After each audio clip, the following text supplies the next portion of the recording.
And now, the Crypt Keeper of Creepy, the provocative prince of the tweens, the nightmare from Neptune. It's Zabujard!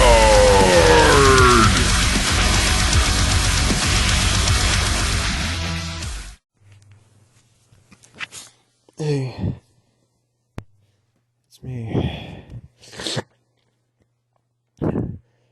Merry Christmas Eve. Merry Christmas Eve and Merry Christmas if you're watching this on Christmas. I accidentally said Happy Holidays, but that's the gayest thing you can say now that I think about it, because the only other winter holidays is like Hanukkah, which is like, I don't know, a month ago or something. I don't even know when it is. And the other fake melanin holiday, Kwanzaa, which is, I don't even know when that is. I think that's a fake holiday. So anyone who says Happy Holidays is automatically probably a cuck. So I'm going to say Merry Christmas if you celebrate Christmas. If you don't, I don't care. If you do, I don't care.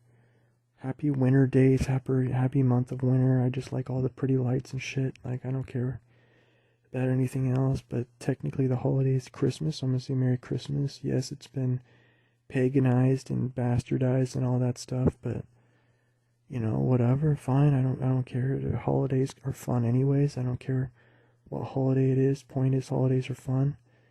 And if it was Hanukkah today, I'd say Happy Hanukkah. It's not. I don't even know when Hanukkah is. It's Christmas tomorrow or the next day.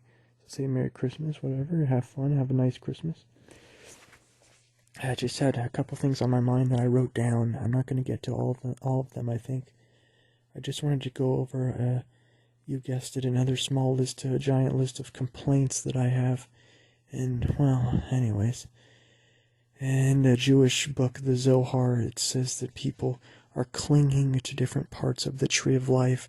As you can tell, the really righteous people you see in your life are most likely clinging to the trunk or the roots. The trunk is the best place and the holiest place a righteous person can cling to. Then you see people who are doing fine, they're doing okay. Maybe they're clinging to the top of the tree. Okay, that's fine. Or maybe the roots. Then you see people who are maybe struggling a bit. You know, they're doing okay, but they might be having a hard time. They're clinging on to the branches. Branches can break. They're brittle. But they're still hanging on nonetheless. Then you see people like me. What do you think I'm clinging on to? That's right, the leaves. I'm barely hanging on to a leaf. I hope this leaf doesn't rip off the tree and I fall into the abyss. Hope this leaf doesn't break into a few pieces and I fall away and fly away off the tree. Which part of the tree are you clinging to? The branches, the leaves, the top, the trunk, or the roots? The righteous people I think I see are clinging to the roots and to the trunk, mostly the trunk. Then you see me clinging on to the leaves. What am I doing? You think I would know better. You think I would do better. But here I am. Here's the thing about me that I can complain about again and again is that I'm a very funny person. I can make people laugh very, very easily if given the chance. Here's the problem. I'm never given the chance. I don't have any IRL friends hanging out with.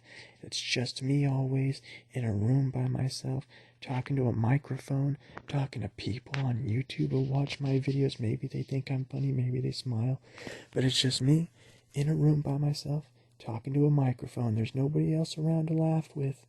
It's just me. That's right, just me. Just me and you, but not in the same room. Just me and a microphone all by myself. Just me and you, and just me and a microphone. Just me and a microphone every time, me and a microphone. Hey, microphone, did you think that's funny? Oh, you can't talk back, microphone? Oh, it's just me talking to myself? Oh, okay, great. That's why it's ironic.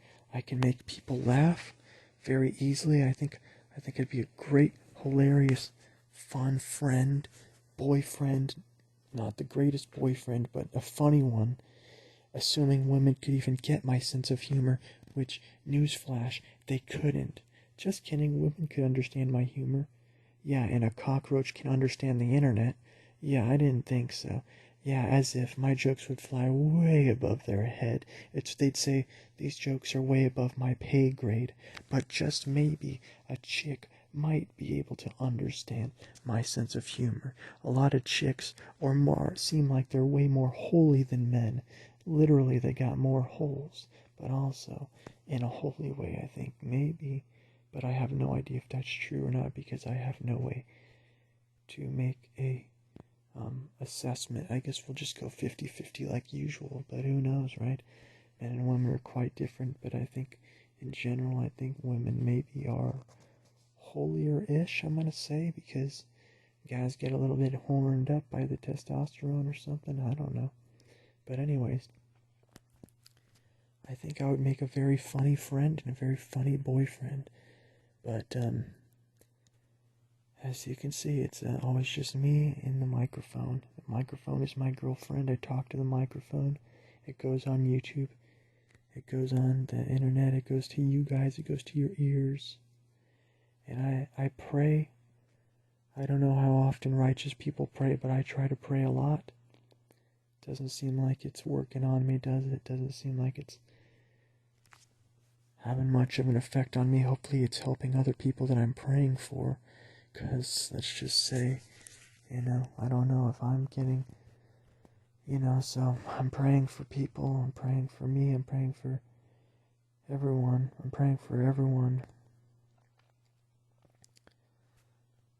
But at the end of the day, it's just me alone talking to a microphone, and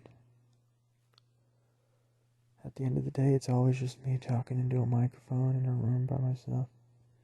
It's always just me talking to a microphone.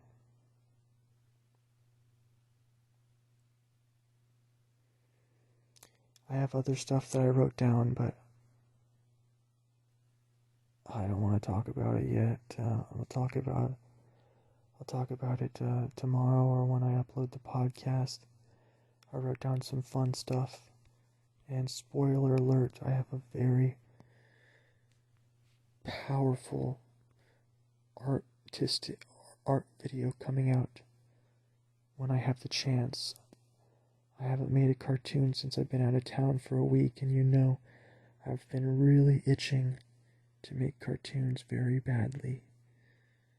But I'm going back to my cartoon office tomorrow. I'm not sure if I'll have time to make it tomorrow on Christmas Eve or when I'll be able to do it. Unfortunately, I'd like to make a Christmas cartoon, of course. Of course I would, but even though I've already made a couple, kind of. But anyways, I have a very big, hopefully very big, beautiful, interesting art project that I'm going to be doing and working on hopefully very soon. So I hope you get very hyped and excited for that, because it should be coming soon, because I seem to have a difficult time expressing myself, I suppose, except through art, which helps me to express my subconscious emotions or something like that through cartoon video format or drawing format or painting format. I think as a human creature being type of thing, human being creature, I do look like a human being creature, but I think if you are an artist, then if you have some kind of locked up subconscious emotions, then I think, and if I could cry, I would, but I can't. So the best I can do is maybe make a cartoon or something. If I could cry, of course I would want to cry. It's just not possible. Maybe if somebody started stabbing me with a large, sharp object into all my organs or something, I think maybe that would work with extreme pain or something, maybe. But, anyways, I think that I express myself through art. I am an artist, and the word artist, of course, I told you guys already, goes with shamans, mysticism, performance art, schizophrenia, feelings, getting high, spirituality, prayer. All those words are interconnected and intermingled into the word art, I think, kind of in a way. It's a spider web of words that are all connected to each other.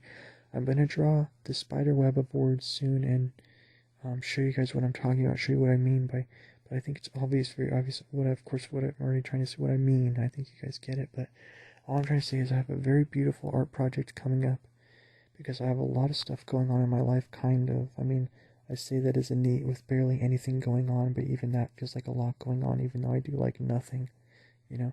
Even though I do nothing, it feels like a ton of stuff, you know? Whereas normies, they do marathons, they go river rafting, they jump out of planes, and they're actually going out and living their lives and doing something. Meanwhile, I'm in a room making cartoons, and I'm too nervous to go outside and go to the store or whatever it is, you know what I mean? So would I even, am I even worthy to date a woman, or what should I date a woman, if I could even get one, right? But even, let's say I did, what do you expect to happen when you got a guy barely afraid to leave his room, and then he's dating some chick who's jumping out of airplanes? I mean, they're complete opposites. I'm not going to say men and women are opposites, but my, let's call it personality or whatever it is, my experience or whatever is probably very different than your average woman, who is more basically the complete opposite of me. So do you even think something like that would even work? It almost seems like it would be a very silly, stupid thing. I want you to imagine it would basically be like there's a princess in a castle, and there's a ballroom dance tonight at midnight, and she needs a date to the dance. Now this princess is the most beautiful woman in the world, we'll say, and there's a ring at her door, a ding dong at her door. It's Prince Charming. He says, "Hey, I heard you're single, and you needed a date to the dance. Would you like to go with me?"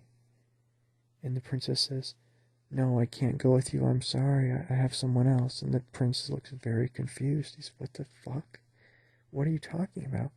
And she says, "Sorry, I'm busy. I have to go." And she slams the door in his face. She goes to her closet and she picks out a very dirty shovel. The shovel's covered in dirt and graveyard dust, spider webs and spider shit, dead bugs, rotten flesh, and worm guts all over, plus puke, phlegm, and smeg all over the top and the tip of the spike of the shovel. Around the handle is blood and bruised and skin of her flesh and skin of her hand from when how heavily and hard and bruised and calloused her hands have gotten from using the shovel. Now, the woman jumps out the back window and breaks through the window, carrying her shovel with her long pink dress flowing behind her. She runs as fast as she can to the local graveyard cemetery.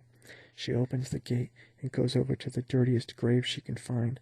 She's very sweaty and smelly and disgusting from all the running she's been doing carrying that heavy shovel. "Better get started," she says with a whimper in her voice. She swipes the sweat off her brow as she begins to dig and dig and dig. She digs as hard as she can. Finally, she hits something very hard at 6 feet under the ground. "Finally, I've hit it." She uncovers a big, old, decrepit, vampiric, draconic-looking coffin. She breaks open the lock on top of the coffin. "Do not open under any circumstances. Warning," it says on top of the coffin. She doesn't mind. She cracks the lock open with the shovel, and slowly she creaks open the coffin. Inside she finds a bruised, battered, and disgusting skeleton of a creature. It has no skin on its bones, but you can see a mild heartbeat. It looks gaunt, anorexic, and bones coming out of every which corner of its body, protruding bones going every which way, nude except for a couple of tattered pieces of clothing, somehow still erect. She looks down at the creature, homunculus type of being. She says, "Open your eyes." The creature opens its eyes. She says, "We're going to be late. The ball's at midnight. We only have an hour to get ready." She grabs the skeleton's bony hand and pulls it out of the grave. And she says, "Okay, time for our date. In case you didn't get it, I was the skeleton in the grave, and the princess was some random woman." Now, how do you think that story makes any sense? Don't you think in a logical world that princess would open the door to Prince Charming and just go to the ball? Why do you think she would run to a local graveyard and dig up a skeleton like me to take to the ball? I'm saying that, well, you get the point of the story, so. Anyway. I guess it's just imagine, but until then, I guess I'm like inside my coffin, like sleeping and stuff, probably drawing on the inside of the coffin and doing other unspeakable things in the coffin, just waiting for somebody to dig me up out of the graveyard. But I don't see anybody around, do you? Didn't think so. It's pretty cold in this coffin, too. Dirty, smelly, and smeggy, with coffin spider webs, worms trying to crawl in to eat what's left of my flesh off my bones. Not much in here. Very dark, very cold and dreary. I don't even know what day it is. I don't even know what time it is. I don't even know what year it is, because I've been stuck in this dirty old dark coffin for so long. I think I was born into it. I think I was born in this dirty dark husk of a coffin.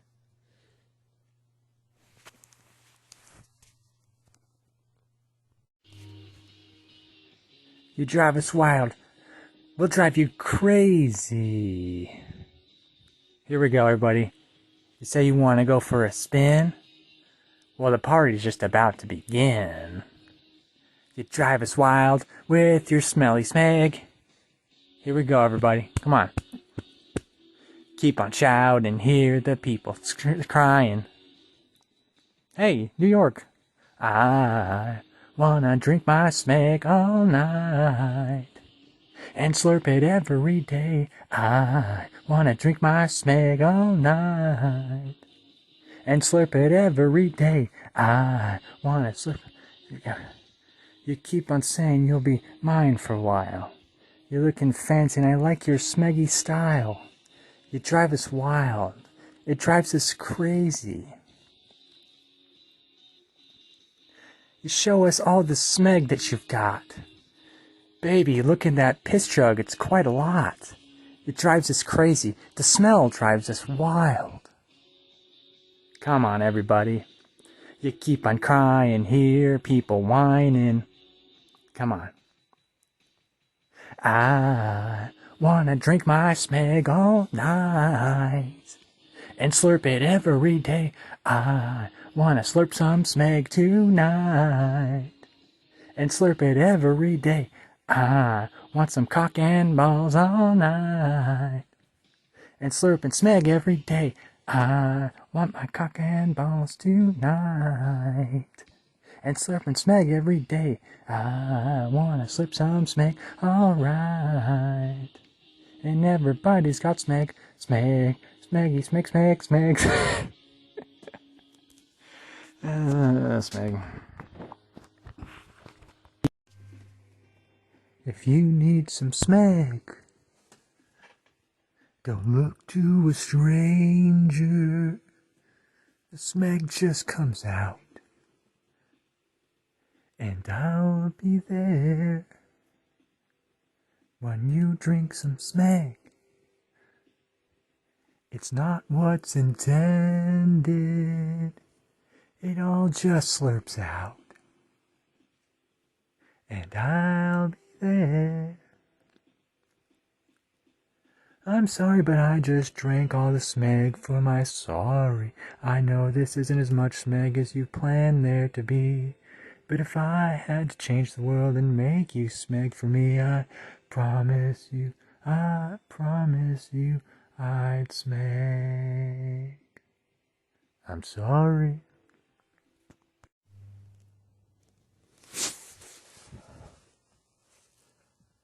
Hey guys, it's me. I'm back at work, unfortunately. As you guys know, I took 12 days off. That was nice. Let's just say I had a thing to do, which is why I got the week off. It's not because of Christmas or anything like that. Let's just say I had a appointment. That's all I can say. But today I built a pull-up bar, which you will see in a video hopefully soon, if not, if you haven't seen it by now. And I did not do a great job. I didn't follow the instructions, of course. It's pretty wobbly. It's quite unsafe and dangerous, it feels like, but I think maybe I can manage to get it to work. But only if I put very heavy objects on the bottom of it, which is what I plan to do, I guess, to see if that will fix it. And luckily I have some very heavy jugs of water that I can use to put on the bottom of it, and they are so heavy that they hurt my back just to move the boxes of water, so I have to be very careful because they have destroyed my back before just moving these evil but extremely heavy boxes of water that I got for in case of a apocalyptic event or whatever. I bought these jugs of water a few years ago. Anyways, it took a little while to put together in whatever way I did. I want to say it took maybe an hour or two. I guess I wasn't really paying attention to the time. I would imagine it took about an hour or 2 hours, somewhere around there. And it seems like it might work out okay after I put very heavy water on the bottom of it. And you're asking, why did I build a pull-up bar in my room? Well, because here's the problem. And you know what's funny is that one of the rings already broke on it. It came with rings, and one of them already kind of collapsed in on itself, which is pretty hilarious. I'm thinking if I put something inside the ring, maybe that will make it fix it. But funnily enough, one of the rings seemed to already have broken somewhat. The pull-up bar is for circus activities, of course, for the channel. I've been planning circus stuff. I don't know how well that's going to work out, honestly, but it's also for another art project that I have in mind that I'm going to be uploading soon that I don't want to spoil. I told Jan about it, but I'm not telling anyone else. And then it's also, I guess, just for exercise or something. I don't know. Whatever. It's mostly because I like to be upside down. Or it's, I don't know, but I'm having a hard time getting upside down on it. Well, I mean, okay, so it's tricky. I haven't quite figured out how I want to get upside down on this creature thing bar. So I'm still going to figure that out and experiment with that. So I'll let you guys know how that goes. But, so yeah, it's for those reasons that I just listed. And, well, in my opinion, do not get a fancy looking pull-up bar like I did, thinking you're just going to return it. This thing would be a pain to take apart and return anyways. So I definitely should have just gone with a stupider looking, more retarded pull-up bar. Possibly a little cheaper, but also one that just looks like a kid's toy, like brightly colored. If you see brightly colored pull-up bars, get those because they're probably easier to assemble and probably cheaper and probably much better than what I got and probably easier instructions on how to assemble them. This thing was a nightmare, monster. I'm hoping if my step-pops ever comes back over to the house, I can ask him for help on how to maybe fix it up a little bit. Because he's very good at fixing anything. He can fix and build anything. And I'm the opposite. You know, I know how to make cartoons, and that's about it. And I know how to come, and that's about it. And so the machine is quite wobbly. It's not great. It's not great. So that's not good. That's not good at all. So that's how it is, and it would be a pain to kind of take it apart and try to fix it up a bit. Very much a pain. But I thought, okay, so here's the deal. In the Jewish Kabbalah tree, you're supposed to have a balance of giving and taking. As you may have imagined, men give and women receive. That being said, we're both male and female creatures, kind of. You know, we have both sides, basically. We got the Adam and the Eve, the mother and the father God who made the Adam and the Eve, you know. Because, like I told you guys, God made us in his image, right? And, well, women are also in his image. So that means they're in her image, which means, I hate to quote the gay-ass Kabbalist evil, Klippa, which is the backside of the evil tree, is called the Klippa. That's what all the witches and the Satanists and Illuminati faggots use, is the Klippa, which is the backside of the tree for black magic purposes. such as Ariana Grande. And by the way, I love the show Victorious she's in. In fact, I've been rewatching it. A few months ago, I rewatched several episodes, and every episode is a banger. But she had this song called God is a Woman, and she's pretty much technically correct. Yeah, even though she's does all this evil spell casting, and she could be a very powerful witch. You can tell by the look in her eyes, the dead soulless stare, the demonic sort of power that she brings, that she's been involved in a lot of stuff. Anyway, where was I going with this? Yes, so you need the giving and the receiving. You have to be balanced. Jesus Christ was on the side of the red Gevura, the punishment, the side of Sam or something like that. Who is the I told you guys, you don't want to say his full name, but he loves blood, and I hate any blood at all. I can't stand it. And by that, I mean bloodshed, violence, all that stuff. It breaks my heart into a million pieces to even say that stuff. And on the other side of the tree, you have, I think, righteousness mercy, I think. So, anyways, Jesus is on the side of judgment and red blood and, judgment, I think I said. And he said he came to bring a sword, if you remember. On the other side of the tree is the other Jewish Jewish Messiah figure called the Ben David, I think, the prophet Ben David. Jesus is the prophet, the Messiah Ben Yosef. And the other side of the tree of mercy is the Messiah Ben David, who is I think he's the donkey or something, and then Jesus is the ox. If you go by the Old Testament story of the donkey and the ox who fell down into a ditch and had to be saved by the third and, holiest and greater Messiah figure, which is the faithful shepherd, the Rav Mehemna creature. Anyways, where was I going with this? Yes, so you're supposed to have 50%. 50%, I guess, judgment, 50% mercy, but let's just say 50. You're supposed to have 50% giving and 50% receiving. Now, if you're like me, you probably do a lot of receiving if you catch my... Wait, that didn't sound right. Well, let's just say you receive, tasty food. And tasty food for the eyes, if you catch my drift. And if you're doing too much receiving, you gotta balance it out with the giving. So how can you do something where you're giving? Well, charity, making cartoons, helping someone, building something? I don't know. You can all think of ways to give in your own sort of special way. But you have to balance giving and receiving. In the Bible, it talks about if you're too far left, which is the side of judgment or something, you need to be... The Jewish Kabbalistic interpretation is that you're supposed to be the middle pillar. You're not supposed to be extremely righteous, you're not supposed to be extremely holy like Jesus Christ, you could say, or extremely wicked, like Aleister Crowley will say.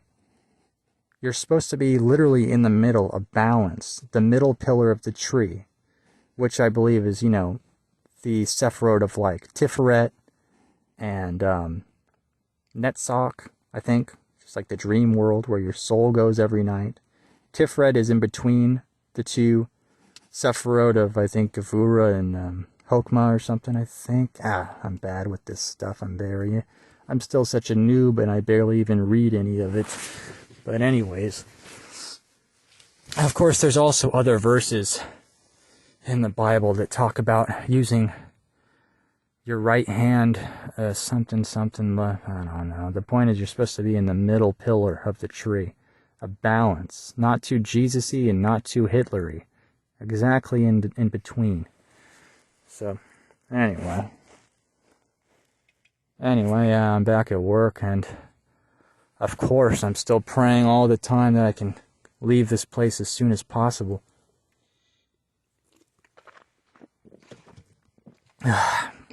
I brought a Coke. And a sparkling water. I forgot to put the drinks in the fridge, so when I got to work I just put them under my car. It's so cold out that it gets them freezing cold just to leave them out there for an hour or so.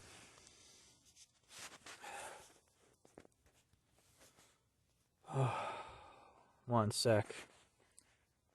I got you.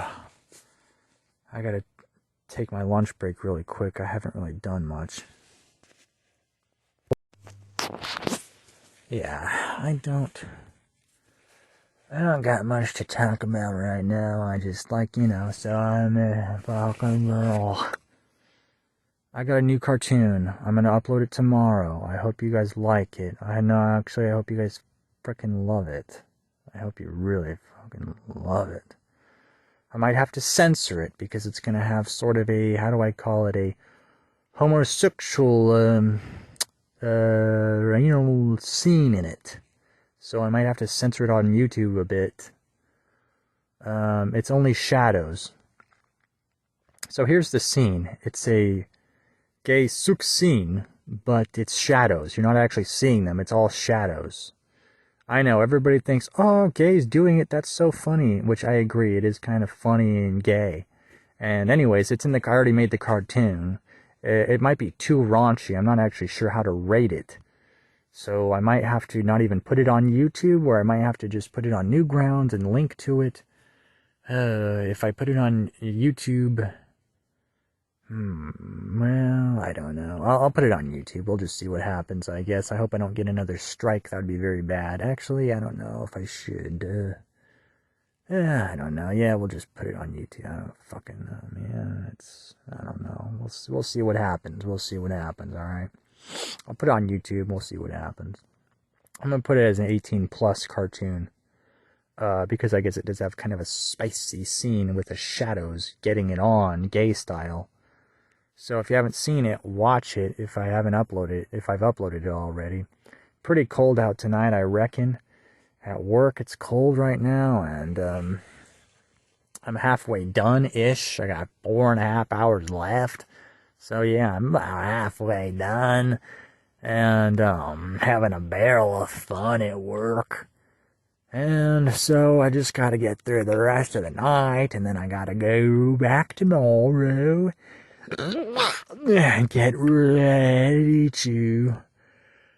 Oh, I ordered a bathtub off of eBay. Amazon a few weeks ago from China. Still hasn't showed up. That's what I get for ordering off a piece of shit website like Amazon. So hopefully it shows the heck up. Because I'm ready to get my bath on. And so it's a tiny bucket bath. They use it in Ice Bucket Challenge. Remember the Ice Bucket Challenge? They use Ice Bucket Bath. It's a tiny bath, and I'll make a video on it. I know you guys love bath videos. Or at least I like taking big bubble baths. I'm a little big boy bubble bath. Anyway, I like baths, and I hope I can fit in the tub. I'm not sure how big it's gonna be. I'm gonna fill it up with smeg and slime and Mountain Dew, make a video of it. Imagine a bathtub filled up with green slime. I forgot, I wanted to order some green slime. Heck, green, as you guys know, my favorite color is green. Plus, I love slime, so I think it'd be awesome if I ordered some green slime. Don't know what I'd do with it, though. No idea what I'd do with green slime. Plus, I wouldn't want to clean it up. Nah, I should order some. You guys are right, I should order some. I'll figure out something to do with it for the vlogs. I just gotta think of what to do with green slime. It is cool, and it does smell and taste pretty good. Tastes like slime and smells like... smells like rubber. Smells like rubber. I had some as a boy. Oh my gosh, what if you fucked a slime? Did anybody just think of that, or did I just think of that? Yeah, what if you fucked a big ball of slime? What would that be like? Sorry guys, I'm a guy and sometimes I just think with my dick. I know that's pretty crazy, but it just comes. Hey, I'm just kind of a weird guy. I know a lot of people are walking around thinking, I'm normal, I'm a guy. But then they might see somebody in my sort of atmospheric ozone layer. They'd be thinking, seems like there's some sort of weird weather patterns going around out there. Nah, I'm just playing. But you know how some people are always like, you think you're weird, but you're just normal like everyone else, 'cause everyone's normal and there's no such thing as weird. I totally get that. I totally do get that. But seriously, I feel like maybe I am kind of, I talked about this before, but what if I am kind of, what if I am a little bit, what if I am like a tiny bit different than some other humans? Like, I don't like admitting stuff like that because then it kind of dooms you into that. But of course, I mean, that's probably might be how it is. I try not to use powerful words like labels to describe myself if I'm not absolutely positive that I seem to be in that sort of ozone layer of word verbiage usage. Because then you're kind of dooming yourself with these word label creatures that are getting stuck onto you. And all of a sudden you have 100 different crazy adjectives that are stuck to your soul body. Dead, faggot, nigger body, soul body. And then you're walking around and you got all these label adjective words on your body. You look at your arm and you see the word hairy. And now you're stuck as a hairy person the rest of your life because you thought you were hairy as a kid or something. You look at your other hand and it says OCD. And you're thinking, geez, I'm an OCD guy my whole life. Oh, great, I have a disease called OCD. And then you look down at your foot and you see an adjective down there and it says, I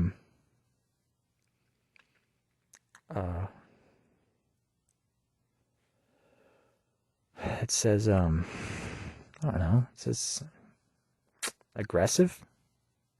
Thinking, people used to think I was aggressive as a kid, and now I'm an adult, and now I must be aggressive because I got all these word adjectives on me called aggressive. Maybe you see greedy on your arm. You say, well, I'm greedy. I like money. I want the money. I'm a greedy. My parents told me to be a doctor and get lots of money. It's their fault I'm greedy and I love money. My parents are to blame because they're greedy and they love money, and I'm their boy. And so now I'm greedy my whole life because I have that word label that's stuck to my body. Dick. Whatever it is. Or stupid. Oh, everyone used to think I was so frickin' stupid when I was young. Turns out they were right.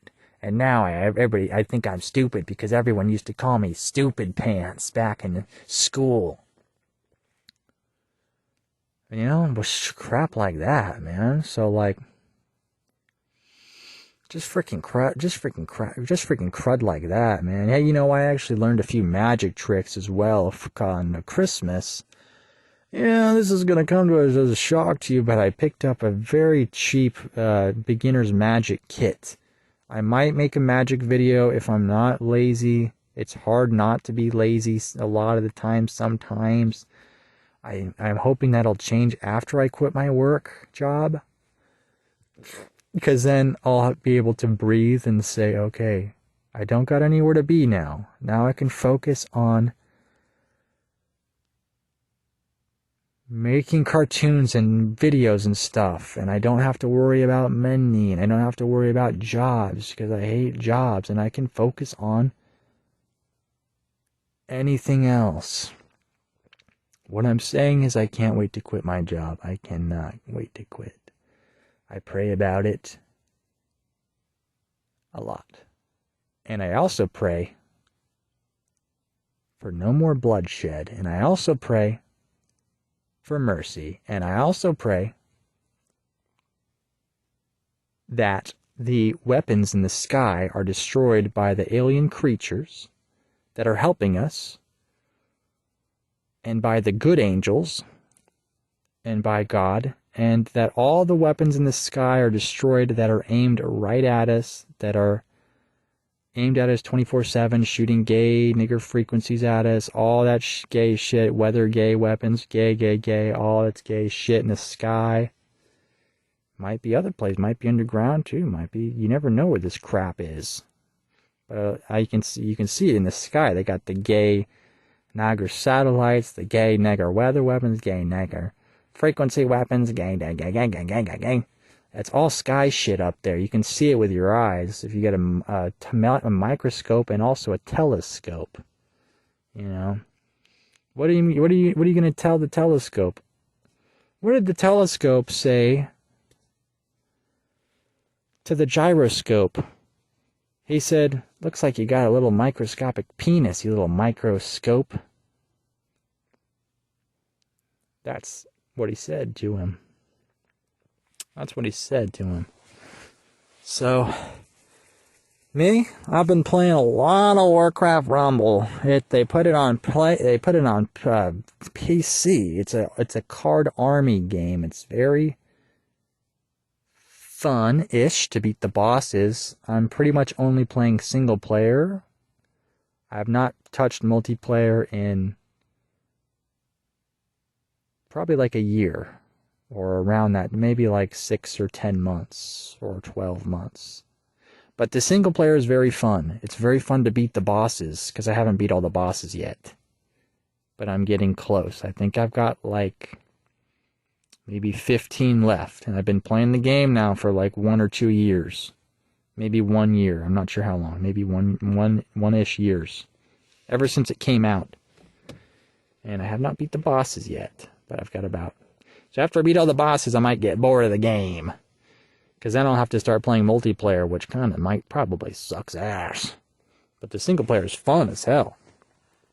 And I got hooked back into it because they put it on PC because the phone version sucked ass. I'm sick of using phone emulators for these bullshit games. Just put them on the computer, asshole. You know? Oh, I thought that was Coke, but it was water. I wanted to drink Coke. Here we go.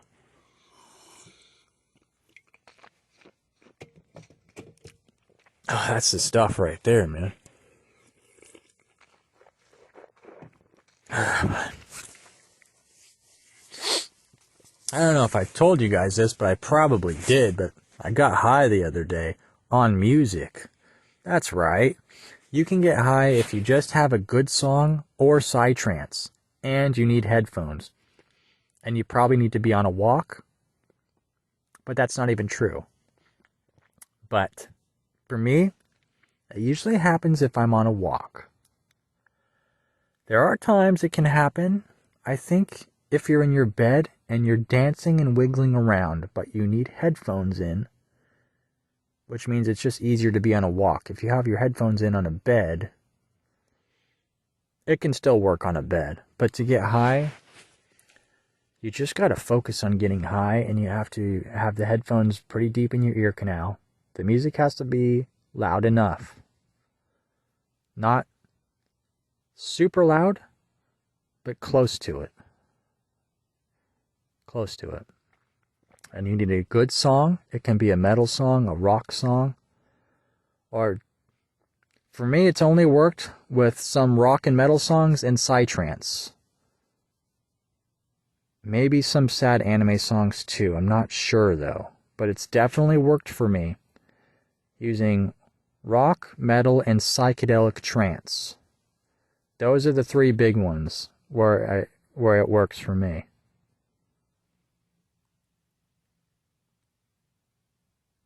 Yeah. Because I got high the other day. Actually, I got high last week using a metal song, Babylon by Andrew WK. And then a few days ago, I got high listening to psytrance, like my favorite album by Asterix, where they perform live at a convention center. It gets the job done. And it's healthy, I think. Because I don't drink alcohol pretty much. I think I did have a beer a few weeks ago. But that was the first beer in months that I've had. And it was good. It was fine. I mean, it wasn't even a cheap beer. It was an expensive beer. So at least, it's got some good shit in it, But I don't drink. I'm allergic to weed. The only other thing I could think of is, the slang term for them is nangs, but you might know them as whips. And I may or may not have a couple, but I haven't even felt like doing them, so I just haven't done them. But yes, I may or may not. Of course, I don't have them. Winks at you. But I just, they're all oily. They feel like you're getting oil into your lungs and into your throat and into your mouth. Tastes like you're eating toxic metals and shit. Which you probably are, or it just tastes like that anyways. So, but I mean, of course they get the job done. Of course they do get the job done. I met some people IRL who were like, oh, I can't do that stuff. It makes me insane. And then they'll take like a giant bong rip or something, For me, it doesn't do that. It doesn't do that at all. But weed does that for me. It makes me absolutely, in a terrible conditioned state of mind. I think I must be allergic to it because it just destroys my brain. I guess it would be like taking a bunch of mushrooms and LSD at the same time, is how I would kind of describe what weed feels like to me. And, of course, I have done LSD. And never really had a bad time, I think. Well, actually, the first time I did it, I had a bad time. But that's because I had weed with it. Every other time I tried it, it was fine. Because I didn't have weed with it. That's why the first time I tried LSD, it went so horribly wrong, was because of the weed. That's the real reason. Every single other time, it was fine. I wouldn't really want to do it again. I wouldn't really care. I mean, people can do it if they want. But that doesn't matter. I would just, if I was going to do anything now, maybe I would have a beer or something. I don't know. Or I can't even get drunk now. Like I told you guys, if I get drunk now, I get sick and I just puke. My body can't even have fun getting drunk now. I think because I'm older now, because I'm 32. But back in my 20s, it was leading up to that, where I was getting progressively sicker from drinking sometimes.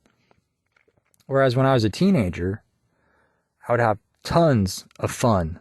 Sorry, not... When I say teenager, I mean 19. Or maybe 18 and 17. Who's counting, okay? But we'll just say, let's say 20. And we'll say 20 and 19, okay? Okay, we'll say 18 or 19, okay? But at that age, drinking was extremely fun. And the high of being drunk was insane. It was insane. I hope young people aren't listening to this getting any weird ideas like, oh, I need to go get drunk right now. Jer said it's fun and cool. But here's just my experience, okay? I don't recommend anybody do this stuff, even though it was really fun. But then in my 20s, it just started getting less and less fun, I think. And I was starting getting more and more sick. And now it's just super sick. And not the good sick. I mean like the puking sick. And no fun, pretty much. Maybe, pretty much not very much fun. Just all puke.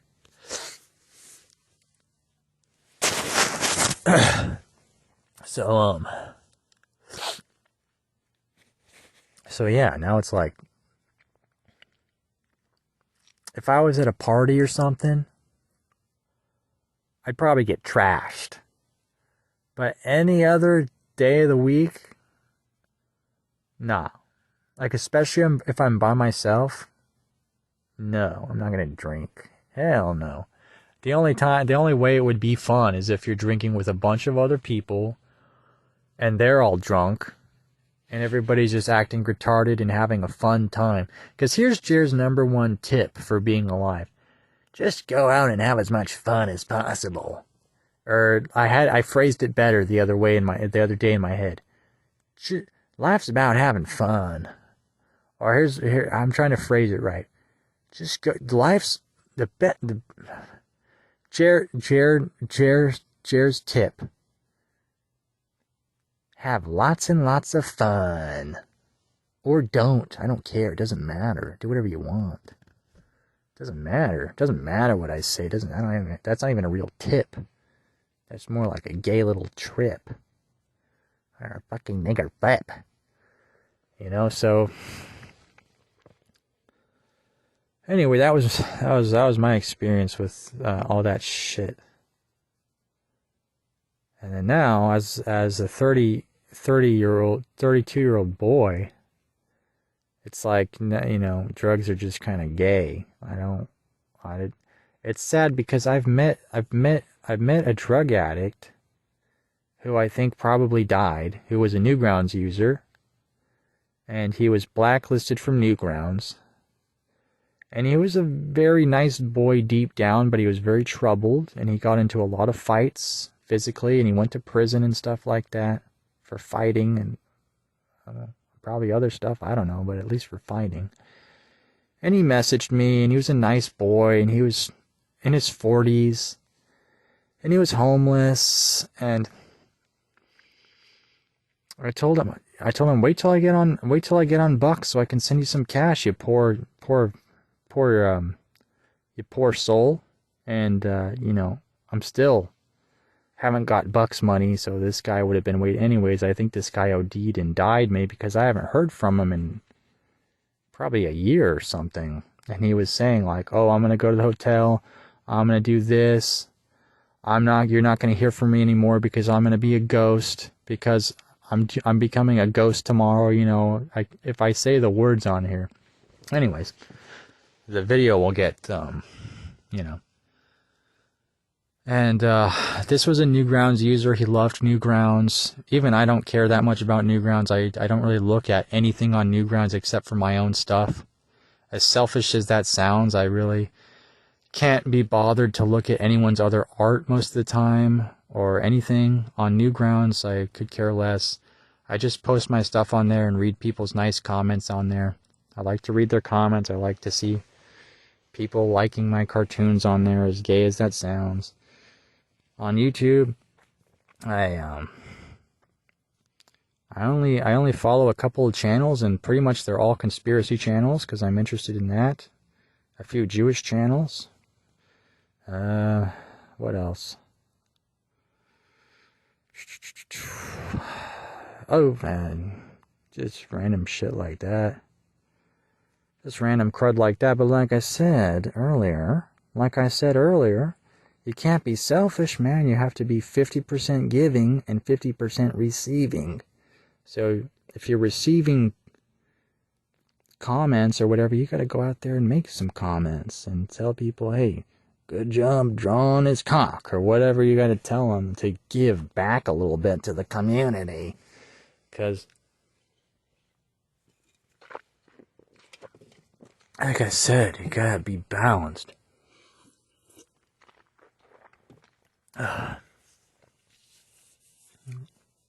Now, the weird thing.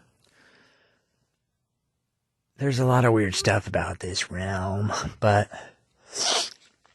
you know, every single month this year of 2024, the fag stream media, which is all fake and gay, has put out a new fake article every month about the word portal, using the word portal.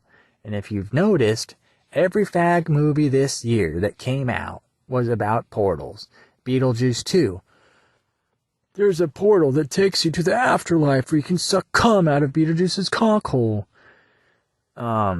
Ghostbusters, what is it, 7? 6? Frozen Ghost.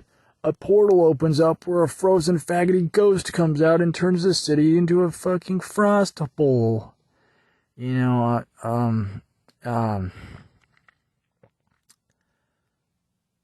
anyway, every TV show, every movie, every news article. And then the Pope is opening and closing portals at the church in the underground prison segment of the Vatican at the end of the year. Ending the year with gay portal shit. And starting the year with more gay portal shit.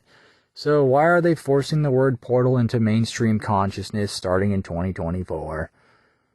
Well, because they're probably going to open up demonic portals and let out a bunch of gay faggoty demons out. I don't know when. It could be probably about 10 years. Maybe less. Because it usually takes them a long time to do all this crap. Or, that's just like a theory. I really don't know how much these people can even do. I don't know how much weird-ass Tartarian technology that they stole that they can still manage to use, or even know how to use, that they took from quote-unquote churches and quote-unquote cathedrals from the basements that they won't let us humans go into. But they stole all the old world tech. Maybe the Factarians had a portal that can open demons and shit. I don't know. I mean, maybe they stole it. It's probably got the Pope's handprints on it. Maybe they're going to say, oh, we're going to open it up. We're going to use the old world because, that's what they did. They gave us all the old world tech, the cell phones, the computers. It was invented by Alan Turing's cumcock. No, it was invented probably thousands of years ago by the barbarians, the Caucasians, and the Tartarians, and the Niggerbarians, and all the rest of the old world societies, the Egyptians, whatever. They invented computers, cell phones, jets, bombers, planes. But 100 years ago, they were all using free energy airships. That's what the antennas are for on all of the old world buildings. And now they banned airships, right? They got all the faggy Tartarian UFOs flying around in the sky that they say, oh, they're not our UFOs. We don't have that technology. But I can guarantee you they're probably fagging it up in the sky. Almost at space. It's not real. Fagging it up in the sky, and they're UF blows, right? So, if they got UFOs, don't you think they got a portal gun? And that's another gay thing that came out of nowhere, right? Rick Sanchez from Rick and Morty's got a portal gun. So they've been trying to throw that word portal into mainstream fag tech vernacular for a couple of years now. And the more attention they bring to their black magic words, spells and shit, the more, I don't know, crap is harvested. I don't know. So it would be better if we were all, Amish, and didn't pay attention to any of the wicked crap they were doing. Probably, I don't know. The best we can do is pray against it. That's what I do. And, the sad thing about it is how many people you even think are praying for this sort of crap. I know there's at least one other guy, and there's me. And how many other people are praying for world peace, destruction of alien fag demonic sky weapons every single day? There's at least 2 people doing that. Me and another guy. But who else is going to pray for that stuff?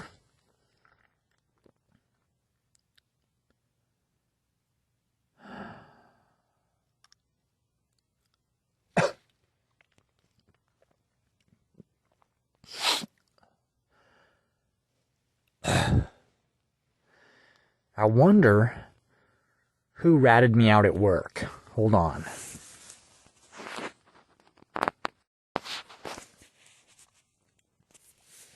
No, seriously. Wait 1 sec. That's my alarm going off. Sorry, I got alarms on my phone that tell me when my lunch break is over, when I need to go to work. all this crap. And but like I was saying, I wonder who ratted me out at work. Because somebody ratted me out that I was sleeping in my car, which I was. But they didn't say it was me, but I think it was one of the hotel tenants. And they said, one of your night shift guards, are sleeping in their fucking car. Now, don't you have anything else to do besides rat out a night shift guard who's sleeping in his car on a Friday night at 3 a.m? Hey, this guard is sleeping in his car at 3 a.m. Don't you think you should wake his ass up and call him a nigga? Like who does that? Who does that? What? These tenants, man. I mean, if they got a problem, call me. Why are you complaining to my boss that I'm sleeping in my car? I mean, it doesn't make sense to me. So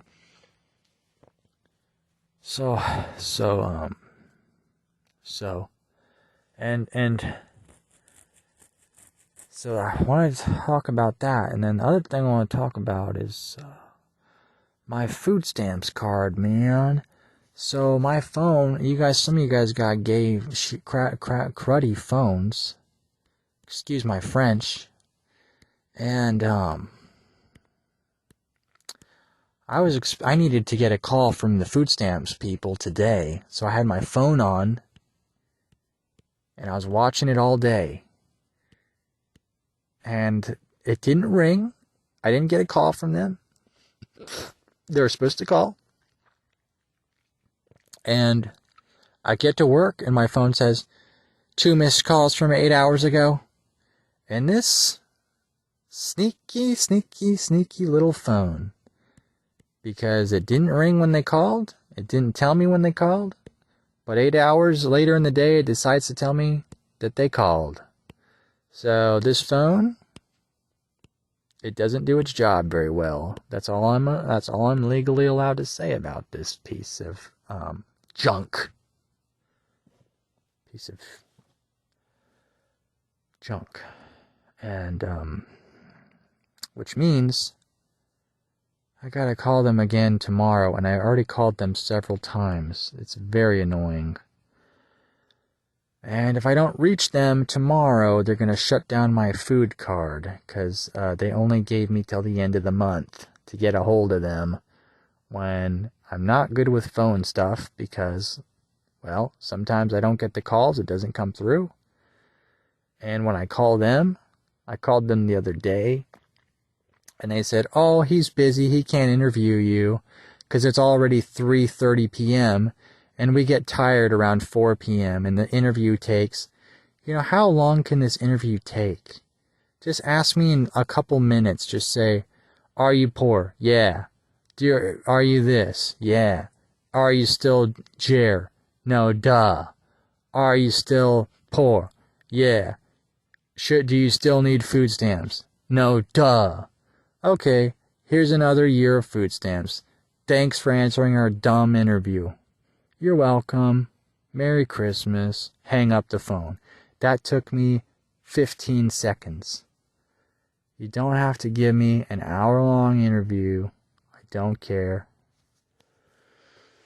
Anyways, it's just totally stupid, man. So, I gotta remember to call them, and I need to sleep after work. So I don't know how I'm gonna do this.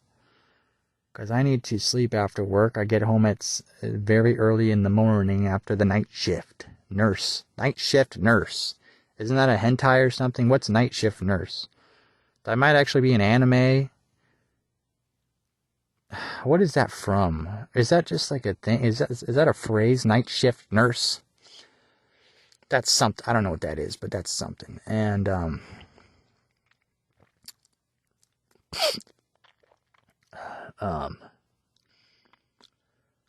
what was I talking about again? Oh yeah, I gotta get a hold of these food stamps people, and hopefully they pick up tomorrow, or I'm gonna be screwed, like Scrooge was. That's why they called him Scrooge. And You know, it'd be funny in the Scrooge movie, the ghost of Christmas future comes out of a portal, and it's trans Scrooge, and Scrooge is like, what the heck happened to me? And trans Scrooge is like, oh, I'm much happier now. I am on the pills that they gave me, and they cut off my cock. And then Scrooge is like, I don't want to deal with this crud this early in the morning. He jumps back in bed and falls asleep. Wakes up later, finds out the whole thing was a frickin' dream. There was no trans Scrooge. There was no ghost of Christmas future. Scrooge just had a bad dream. He wakes up, pounds his wife's pussy, says, I'm a real man. I don't need no pills. Throws his HRT and Viagra pills out the window, gets a really strong throbbing erection, pounds his wife again, and then Scrooge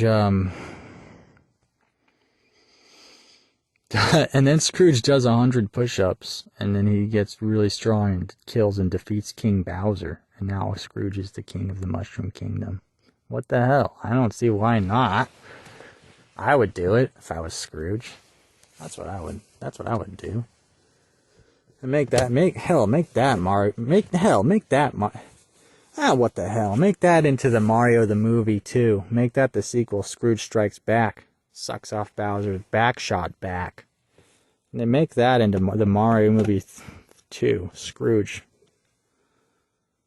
Tokyo's Drift, Scrooge.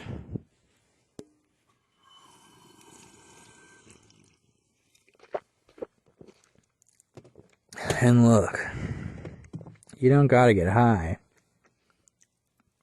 but maybe you want to. And you don't need drugs to do it. You just gotta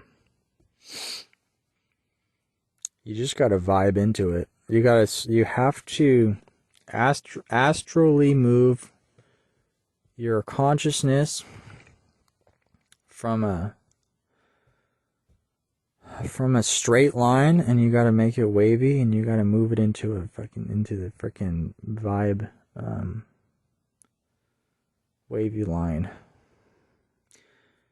I like to analogize it. I like to analogize it, if you will, from the scene in Finding Nemo, where they're all smart, and then they jump into the turtle's current, and then they all get high like the turtle is. And that happened in Finding Nemo 1, not 2. Finding Nemo, you have to jump into the turtle's underwater current to get as high as that turtle was. That's all it is. That's all.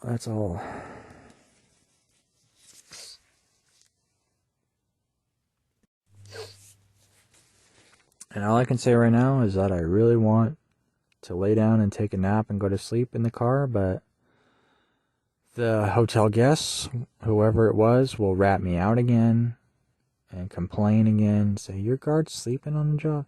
So now I can't even sleep in my car and lay down, because someone will rat me out and say some gay crap. Say he's sleeping. He shouldn't be sleeping. He should be guarding the hotel from naggers and all this stuff. And it's 4 a.m. and my eyes are getting tired and I want to sleep. And this job it keeps you up all night. It's not healthy to be up all night. I know that. I've done that my whole life. I'm over that. I don't want to do that anymore. I don't want to be up all night anymore. I want to be up during the day now. Which means I want to go to bed. And I need to work on that. That's something I always need to work on, is going to bed early. Sleep medicine helps with that. I've been taking sleep medicine for a long time. You don't even want to know how long. Probably like 10 years. Probably more than that.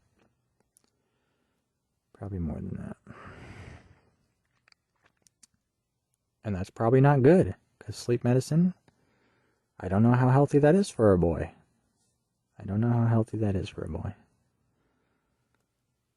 But for some reason, I've been doing it for a really long time. So I guess I might just keep doing it. I don't know. Anyways.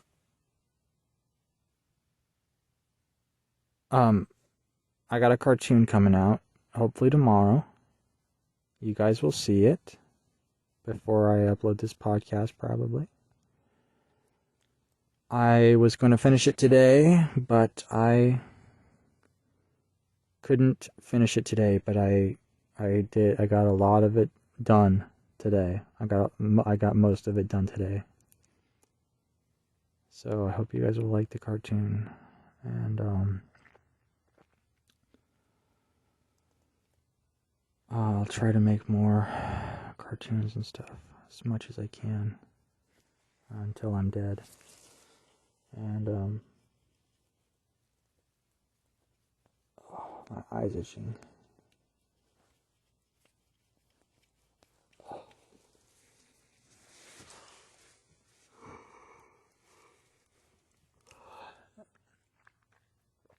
You know what it is? I guess a couple weeks ago I painted a gargoyle. And maybe that's what I've subconsciously been morphing into, is a gargoyle. I thought that it was a different creature. I thought that it might be a bat. But then I remembered that a couple weeks ago I painted a gargoyle. And gargoyles look just like bats. So I think because I painted that gargoyle, that's what gave me the idea to morph into a bat gargoyle creature. I think it started because I painted that gargoyle, I want to say 3 or 4 weeks ago, on a canvas.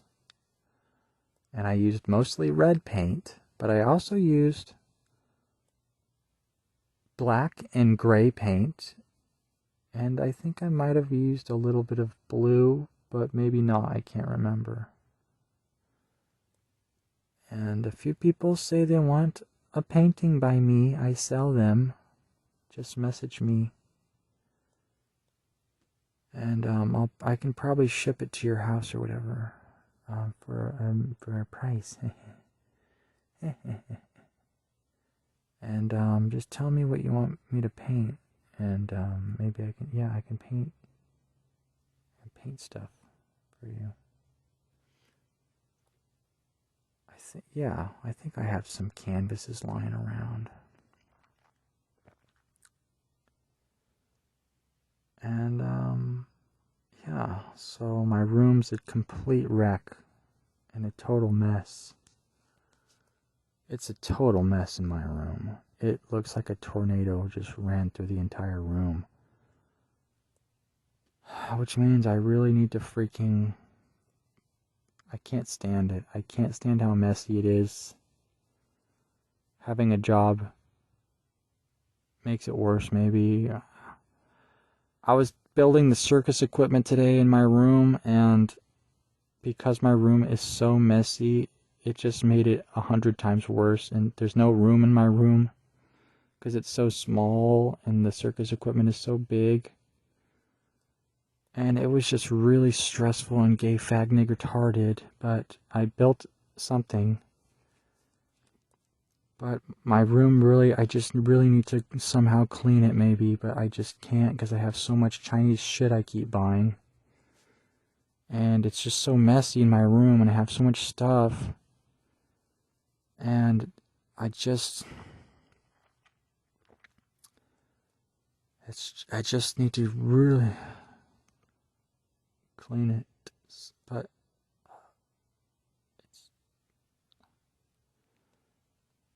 it's just a fucking mess. It's just a mess. And my mom keeps giving me stuff, and I already have too much stuff. Mom. You can't keep giving me stuff. And she keeps giving me stuff. Blankets, big ass blankets that take up the whole bed. I got tons of shirts and jackets and blankets all over my bed. It's a disaster mess. It is a mess. My closet is a total mess.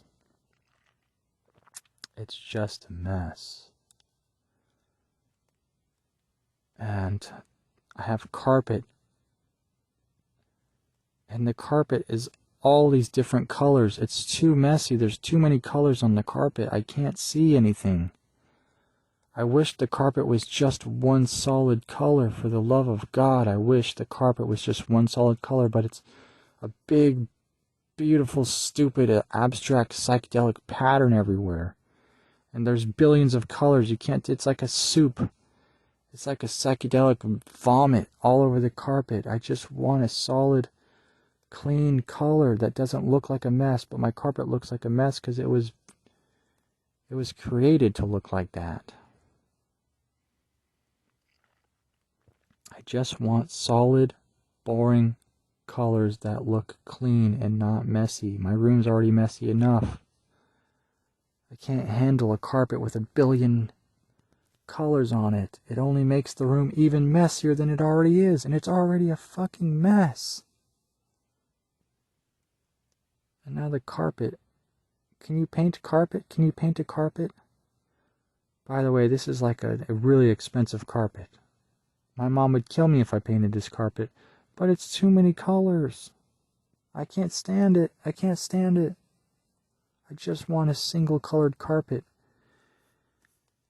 Maybe I can put another carpet on top of it. But my bed's on top of it. I have to somehow lift up the bed. Put a single colored carpet on top of the billion colored carpet so that my room doesn't look so fucking schizophrenic, which it already does. It already really does really bad. Hey, I didn't tell you guys, there's a new, I almost said the B word. There's a new chick at my work. Today was her first day. Her name? Tyara. She's white, maybe, and she's got neck tattoos, which means she probably has her entire body tattooed. I almost thought about hitting on her, but I didn't even tell her my name. I thought maybe tomorrow I could work up the guts if I ever see her again, which I probably might, because we work at the same place maybe if she doesn't quit, or if I don't quit. I could say, hey, did you spend Christmas with your boyfriend? And she'll say, oh no, I'm single. I'll say, oh, well, do you want to go into the office right there and see how far my hand can go up? You know, something romantic, you know. Or I can say, well, what do I say? Oh, you didn't spend Christmas with your boyfriend? Oh, what's with all your tattoos? Or I'll say like, oh, I want to suck on your tats. Your tattoos, that is. That's why I said tats. What did you think I said? I guess you better get your hearing checked. I said tats, everyone. So, I don't know. It's really hard to... I just don't know what you're supposed to say to these creatures. Like, hey, I'm a guy. Do you want to get married right now? Okay, I know there's a chapel down the street. Let's go. You know, oh no, that's workplace sexual harassment. You're fired and you're going to prison on your ass. You know, you say one wrong thing to one of these creatures and you're fired. And that's about it. That's all I can think. But also, it's just really spooky. I don't know what I'm supposed to say. What do you say to one of these creatures that have a bunch of holes in their body? There's a... You watch anime? Oh, me too. You watch fucking... What do women watch? You watch The Bachelor? Oh, okay, yeah. I remember that she kissed him on the lips and sucked his cock. Remember that part? Oh, you do? Yeah, me too. And then she married him. Oh, yeah, that's it. Yeah, I remember that. Hey, so I guess we should be boyfriend and girlfriend. Oh, okay. Well, I work in IT. I work in SHIT. That's what this is. That's what this job is. That's actually really good. I can't believe I came up with that. Except I can, because I'm a fucking genius. I'm a joke genius. I'm a cartoon genius. But when it comes to building anything or fixing anything or cars or anything manly like that, I have no idea what to do. I'm very bad at that sort of stuff.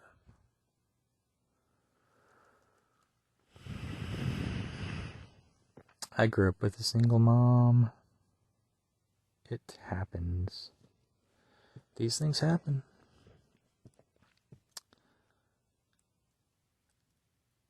A lot of estrogen in the house growing up. A lot of sisters. A lot of sisters. A lot of sisters. Just like that show, Sister, Sister, the Black Nigger Twins, Sister. That was a funny little show growing up.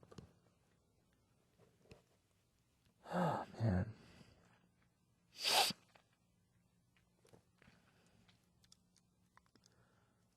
Yeah, it's really foggy out there tonight. Probably really cold. Definitely don't want to go out there. Probably have to. I got 3 hours left until I can get out of this crud hole. Go back to my schizo domain in this town that I kind of hate, that I was forced to live in. I was kicked out of my parents' house for the 5th or 6th or 69th time. Now I live in this retarded ass town where there's nothing to do. And I hate this town. It's an okay town, but I just hate it because it's not my hometown. It's not my home. I don't believe in it. I don't belong in it. It's not my hometown. It's a piece of shit town that doesn't belong to me. It's not mine. I didn't grow up here. I don't know this town. This is a fag-tarded nigger town.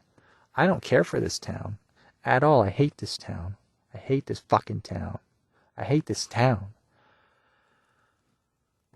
Because it's not my hometown. And I'm homesick. I've always been homesick. That's one of my issues. I've always been homesick. I grew up in a nice town, and I think I'm just homesick. I get kicked out of my mom's house all the time, and now I'm not in my hometown. Now I'm in all these other stupid retard nig towns, and I don't belong in them. I wasn't born here. I wasn't raised here. I wasn't bred here. I wasn't fled here. I'm like the Palestinian people, man. I was forced to, whatever, all that stuff, and I don't know what to do. Don't know what to do. When I was in my hometown, when I was renting a room, because my parents kicked me out, I was renting several rooms. They all sucked. Everywhere I went sucked ass. Because you gotta deal with a lot of roommates and housemates and landlords. And it was just way more easier living with your parents before they kicked you out. We don't want your rent money. Go pay rent money to someone else who doesn't give a shit about you. And go have a bunch of shitty roommates who hate you and housemates who hate you, who all coincidentally for some reason had melanin, and they all couldn't stand me. Maybe they could sense how powerful I was. I don't know. Anyway. And they were all old and with glasses and bald and had melanin in their body. That's all I can say. Anyway. Point is, everywhere I went, that wasn't my mom's house, in my hometown area, was very terrible. It was very terrible. So I don't even know what I should do. I think maybe if I had my own place, I guess it might be alright. But when you gotta have a place with a bunch of roommates and housemates and landlords. It's terrible.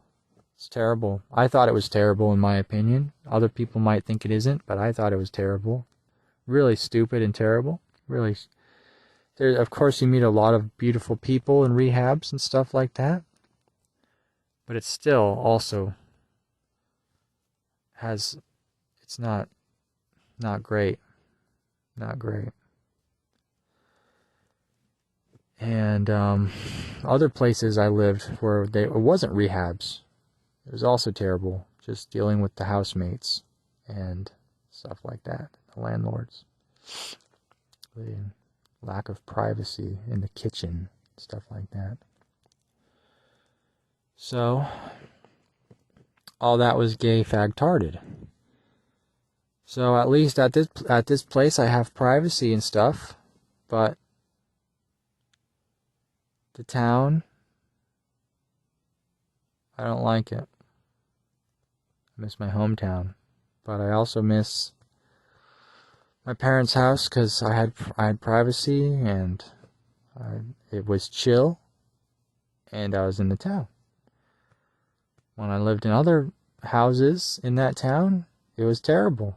I liked the town, but I hated the house and the people and stuff that I lived with. So, what's a guy to do? What's a guy to do? I have no idea. I have no idea. I have no idea. I have no idea what I'm supposed to do, where I'm supposed to go, what I'm doing here, what I'm not doing here. It's all very annoying, retarded, and confusing. What I can do is try to suck it up completely and just live in this town. Because it's not that bad, it's just kind of boring. The town is pathetic. It has no beach. It has nothing.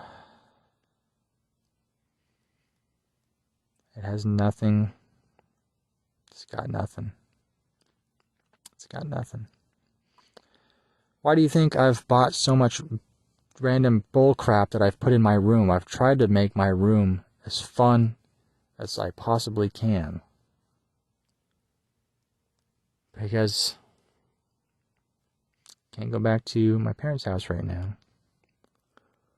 Although I haven't asked them lately. I asked them a few weeks ago, and they said, we'll talk about it later. We haven't talked about it. But, I'll bring it up with them again sometime. See what happens. And, this morning, my parents said, let me know if you need me to send you to rehab again. Let me know. She said that this morning, and I'm thinking, okay, I'll let you know. But I don't want to go to another rehab place, of course. Of course not. Although the expensive ones were pretty cool. They were all gay and fake because they force you on gay fake meds, which don't help and don't do anything, probably poison your ass, probably pretty gay. But you get to meet a lot of nice folks. You get a nice room, nice bed, nice shower. You get to talk to doctors and therapists. That's fun. I like talking to them. But you have to take their fake gay poison medicine. That's the bad thing. That's the bad thing. For the good rehabs, I mean. For the bad rehabs, which is all the poor ones, everything is terrible about them. Except you do meet some nice people there. For the good rehabs, it's all pretty sick. It's all pretty cool. Except you gotta take their forced poison shit. They force you to take it or they kick you out, I think. And I don't agree with meds anymore.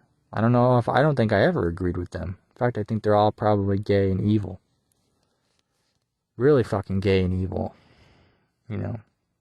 And I take sleeping meds every day just to help me sleep. So it is what it is. But that's the only thing I ever want to take ever. Because that actually does something. It actually helps me get to sleep. And hopefully it's not too poisonous, although it probably is. Probably is. And, but at the good rehabs, I'm talking about the $50K a month or however much, $30K a month or whatever it is. Rehabs, ooh, those are nice. Oh, and don't even get me started on the food, the desserts, and the treats that they give you. The food's amazing. They got professional chefs. Desserts. Bon appetit. The treats. The food's good. The food's really good. 3 square meals a day. Doesn't get any better than that.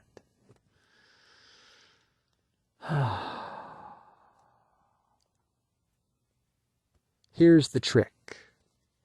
You have to get a good insurance. And by good, I mean you got to pay up $500 a month. This is what I did. This was my trick. I would get an insurance for $500 a month. Then you use that insurance to go to the fanciest rehabs you can. The rehabs that charge $30,000 a month. Your insurance will pay for it, but they'll usually only pay for about 1 or 2 months per year. After that, after those 2 months runs out, end your insurance with them. Then, the next year, get the same insurance, go back to the $30,000 a month rehabs, and then quit your insurance, rinse and repeat. Try with multiple insurances so that they don't know what's going on. Once they figure out what you're doing, they get pissed. But this is what I did, and it worked for me. Get a $500 a month insurance. They'll pay for at least 1 or 2 months of $30,000 rehabs, and they're nice rehabs. And sometimes you meet other people like that gaming the system. I met another boy who was doing that. And I don't think the therapists and doctors approved of what he was doing, but it was a genius. He was a genius, trust me. Because he was doing what I was doing. Because that's what you do. That's how you game the system. To get the nicest rehabs you can. With the best food. The best beds.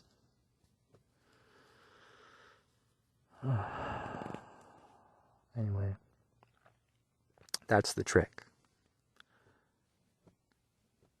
But if you got dog shit insurance, don't even go to rehab. It's like the same as prison. It's bad. It's not the same as prison. It's like the same as jail. Not as bad as prison, but pretty much like jail. You don't want to go to crappy rehabs with crappy insurance. It's not worth it. It's just crud. Wouldn't recommend it. Wouldn't recommend it.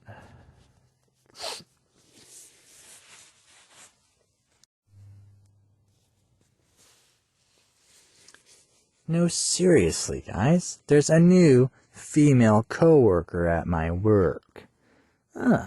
What should I say to her? Hey, wanna come over? And did I mention I make cartoons? Oh, what are your cartoons about? Oh, just normal stuff. Just like Minecraft Steve. And fucking smegma and cum and farts and piss jugs and Among Us minions and stuff. Oh, that's interesting. How long have you been making cartoons? Oh, just about 20 years. Oh, you must have a lot of fans then. Not quite. Well, you must be making a lot of money if you've been making cartoons for 20 years. I made about $20 this month. So not quite. I guess that's $1 per year when you think about it. Oh, well, I bet you're really good at making cartoons if you've been doing it for that long. Oh, you'd better guess again on that. You better guess again on that. Oh, well, yeah, so why don't you come over? A lot of my cartoons I post on Newgrounds and YouTube, they're about the creator of Newgrounds, Tom Bulb. You know who he is? Oh, is he the guy who made Facebook? No, he's not that guy. Oh, well. Oh, you want to come over and see my cartoons about Smeg and Cum? Oh, how old are you again? Are you making funny cartoons because you're like, what, 20 years old? No, I'm 32 years old. Oh, okay. Okay. And you're making cartoons in your messy room that you live at your sister's house? And you're making cartoons in your room? Okay. Oh, you want to come over and see my little room that I have? I make cartoons in the room. I make Minecraft Steve cartoons in this room. Does that get your pussy wet? Does that get you wet? Does that get you wet? Do my cartoons make you really moist and wet and soaked? Are you getting soaked by me telling you about my Minecraft cartoons I make? Oh, well, do you have any kids? No, I don't have any kids. Well, do you like making cartoons? Yes, I like making cartoons. Well, do you...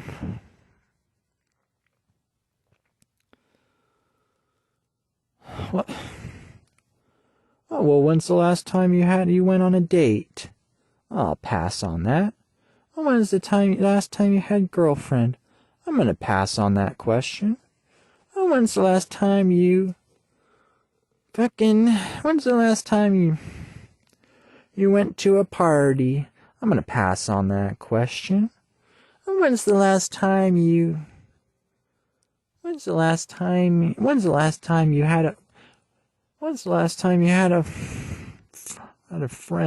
hung out with your friend?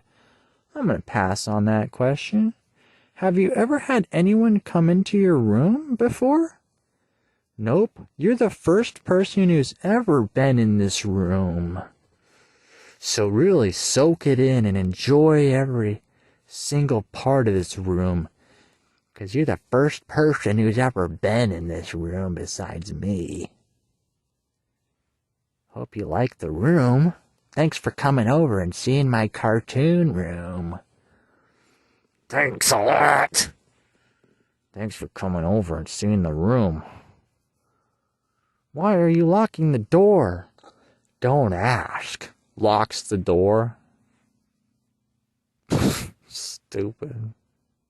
Stupid, naive woman, idiot. You never should have came over here. You never should have set foot in this room. This room is booby-trapped. Hits a switch. Poisonous sleeping gas comes out of every single crevice of the room. I put on a gas mask while villainous music plays. Dr. Evil's theme from Austin Powers. Bum, bum, bum, bum, bum. Something like that. That would probably happen if I brought a girl over to my room. The problem is getting them to come over, and also I never even meet any women or talk to them because they only make up about 50% of the population. Now I have a theory. If men made up about 1% of the population and women were the other 99%, then yeah, I might have a little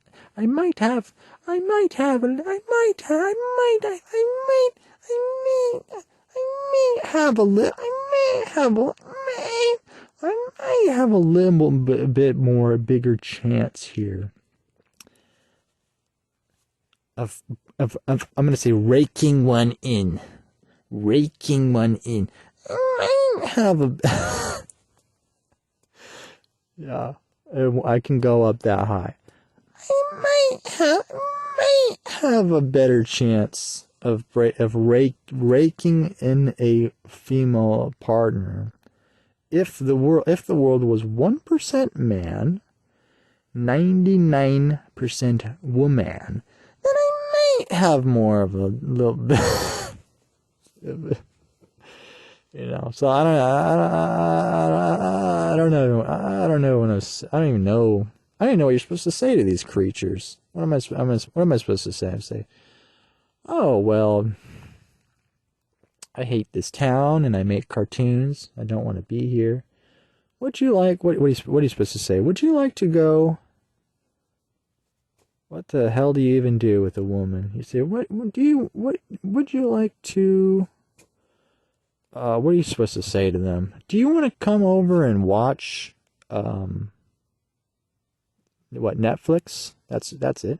You want to come over and watch Netflix on my bed in my cramped room with all my schizophrenic shit all over the walls?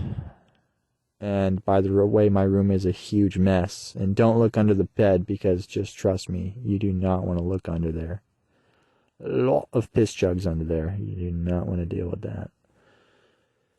So what you want to hang out at what are you supposed to say?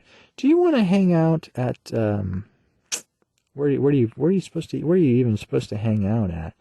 Do you want to hang out at the where do people hang out? Do you want the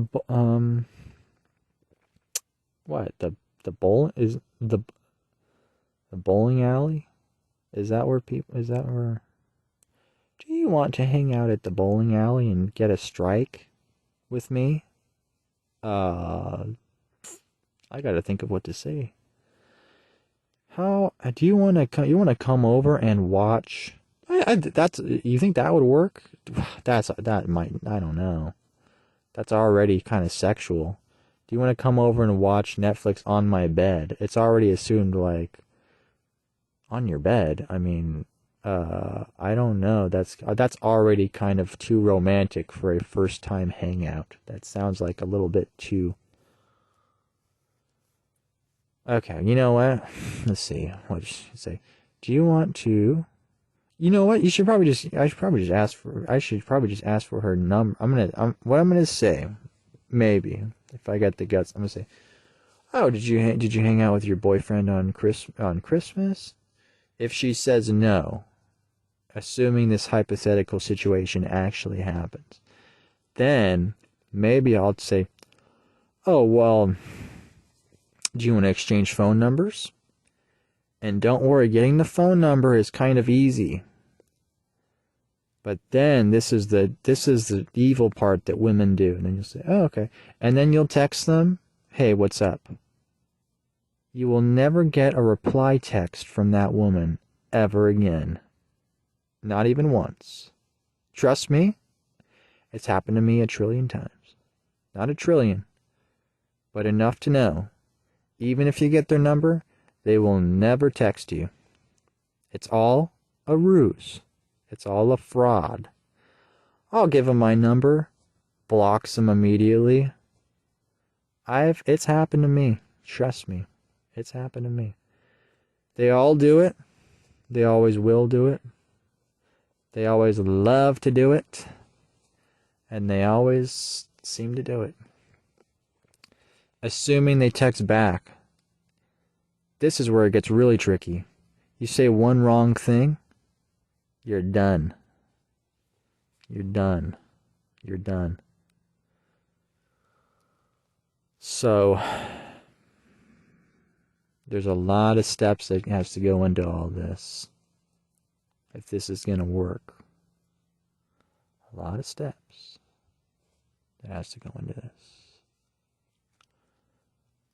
Anyway, she seemed very friendly and nice. She's probably covered in tattoos. That's a little bit awkward. I myself only have 2 tattoos. They're both anime. They're both on my shoulders. And they're both kind of like, maybe this was a stupid thing to do when I was young, to get a stupid tattoo on my shoulder. Like, nobody even sees my shoulders. I don't go outside. I don't take my shirt off. It made no sense for me to get tattoos. But everybody gets tattoos, so it's just a mainstream thing that I bought into. It's gay, I know. It's gay. I got anime tats on my shoulders. It's cringe. But it does look a little bit cool sometimes, even though they are very cheap tattoos. Because you know I'm a cheapskate, so of course I got the cheapest tattoos you could imagine. And even those were too expensive. Way too expensive. I don't recommend it. Tattoos are for fucking fags. And if you're listening to this, never ever get a tattoo because it's gay and you'll regret it. 100% you'll regret it and you'll think it's fucking gay. So don't do it ever. Don't ever do it. Don't ever do it. Ever. Ever. Ever. Same with crap scenes. Same with meds, maybe. Same with whatever you think is fake and dumb. Don't ever do it. Don't ever do it. It's dumb. Do not ever do anything you think is dumb ever again. Ever. Ever. Ever. Ever. Ever. And anyways, yeah. Women can't live with him. That's it. That's the end of the phrase. That's it.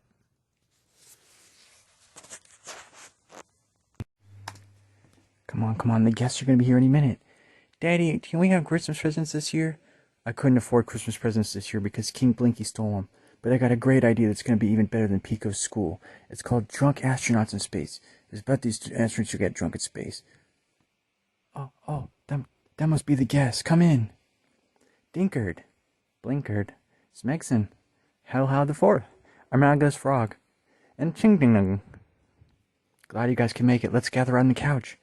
I just gotta hook up my phone and Bluetooth to sync onto the screen. And there's the game. Got it. There it is. What the? Must be a prank caller or something. This is weird.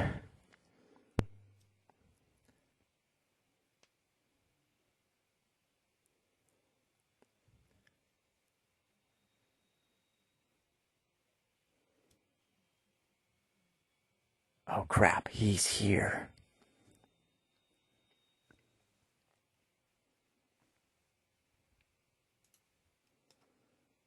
Dinkard, Blinkard, Smegson, Howard the Fourth, and Umgos Frog, and Ching Ding Ding. Dinkard, Blinkard, Smegson, Howard the Fourth, and Umgos Frog, and Ching Ding Ding.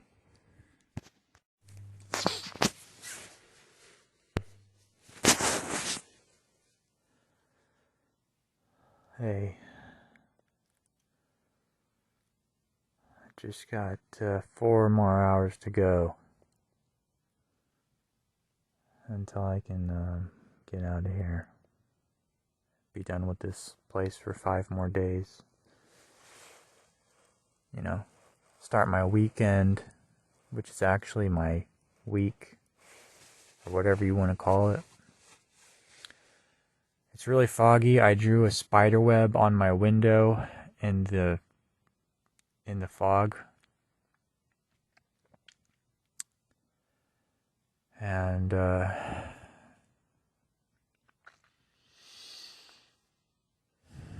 came to work today.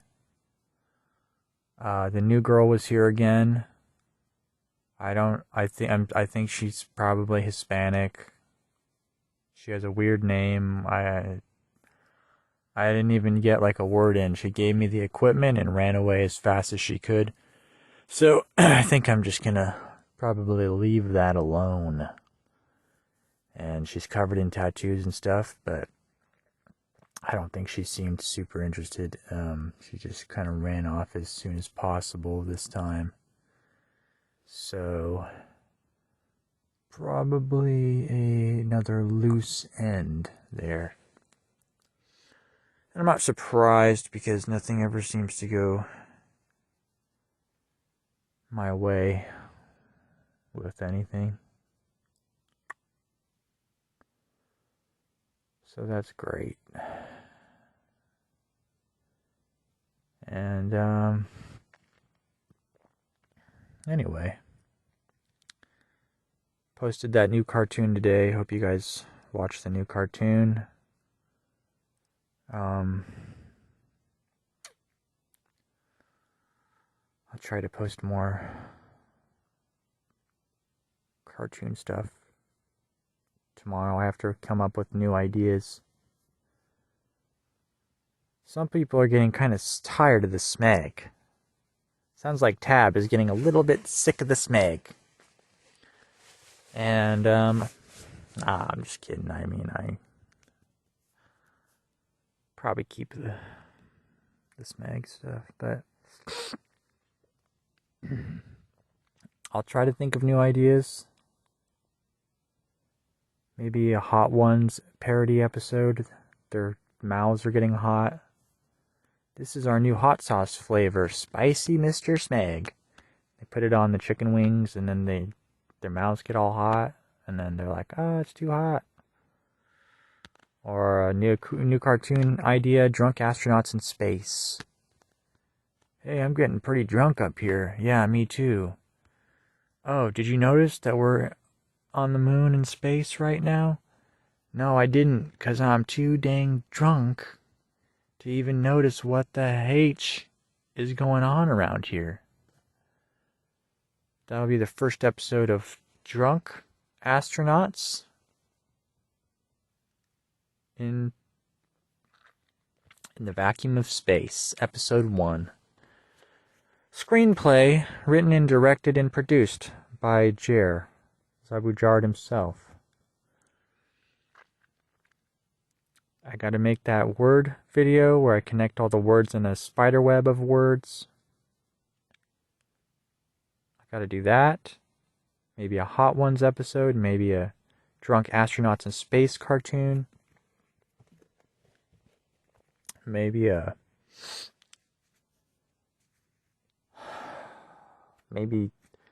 cereal commercial where Toucan Sam is eating cereal, and then he says, "This cereal's pretty good." He reaches his hand in the cereal, and he pulls out a needle that has fentanyl in it, and he says, "Oh, that explains why this piece of shoot cereal is so yummy. It's because there was fentanyl inside. There was fentanyl inside of the cereal. Milky. There's fentanyl inside my milky. That's what Mr. Floyd used to say about all them digging the boys back in '06.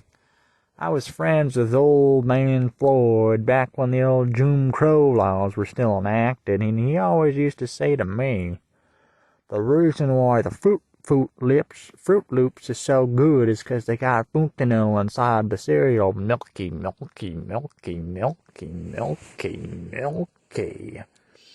He used to say that.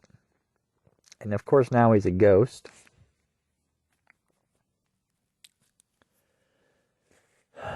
Because he dipped his hand, he got caught with his hand in the cookie jar. And if I have one tip for anyone watching this podcast, it says, it's never get caught with your hand inside of the cookie jar. So, yeah. Oh, man.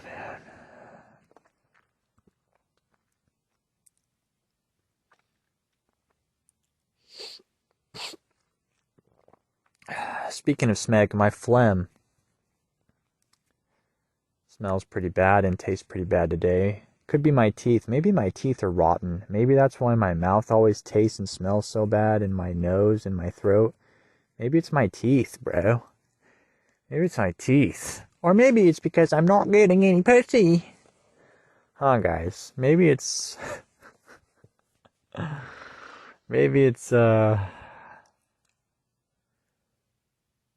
What was I thinking about earlier today?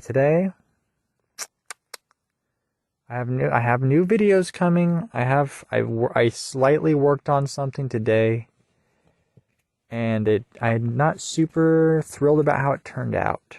Let's just say I cut some stuff out of paper using scissors, but I'm not thrilled about it.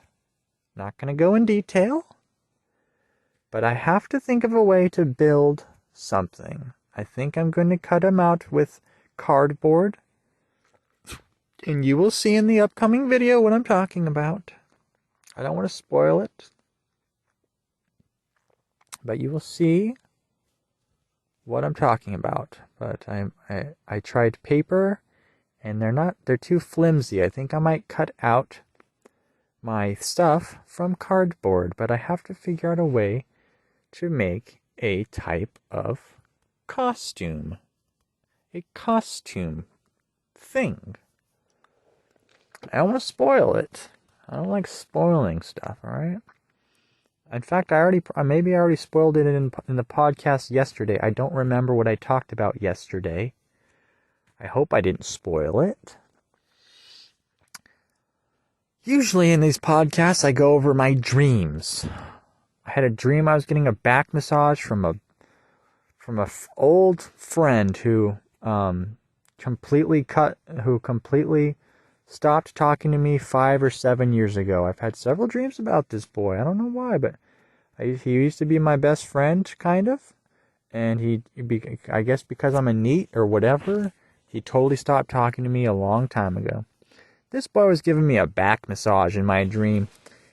And I'm getting really high from the back massage. This was a few nights ago. And I get up from the massage, and my back in real life hurt because I was sleeping on a hard bed at the time because I was out of town.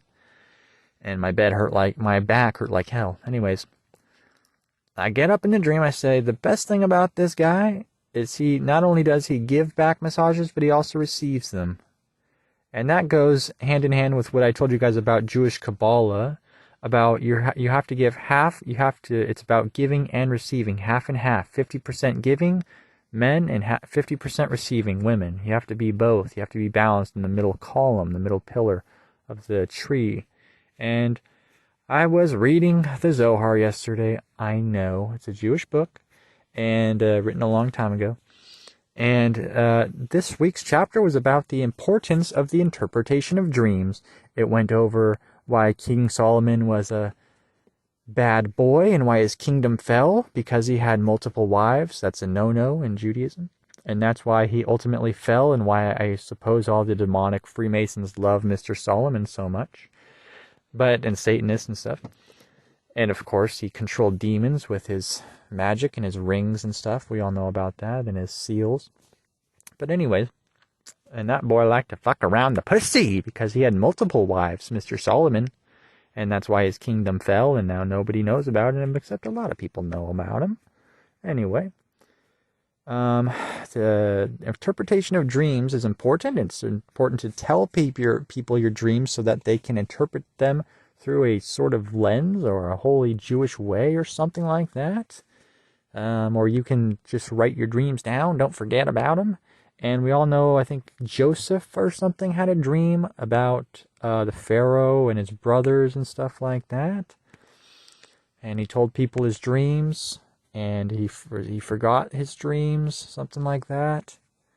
Anyways, the point is, apparently dreams are very interesting and important and all that stuff, and the Zohar Kabbalah studies. So pay attention to your dreams. That's all I can say. Don't let your dreams be dreams, as Shia LaBeouf said before they brainwashed his mind, and now he can barely probably say a sentence because they M-gay-ultra'd him so hard that nobody's heard from him in forever. Same with Britney Spears, who only does shows in Vegas now. Same with Cher, who only does shows in Vegas now, because their minds have been turned into mayonnaise mush by their handler boys. Same with, well, I know those 3 examples. Try to think of a 4th example. I guess I can just go with the easy one and say Dolly. No, I was going to say Dolly Parton, but the woman from The Shining, forgot her name. If you look up an interview with her, her mind has been completely destroyed by the handlers and the brainwashing. I mean, bad. Her name is Shelley Duvall. I always loved her voice, and I love a few other female clone creatures in Hollywood, if they are clones, have these really beautiful voices. There's a woman, maybe it's the girl from Bob's Burgers. I love her voice, maybe. The young chick, not the mom in Bob's Burgers. She's a comedian in real life. I think I love her voice. And Basically, the very high-pitched mouse woman voices, for some reason, I find adorable. But you know what? Basically, any female voice, I could fall in love with a chick with a nice voice in about 2 seconds.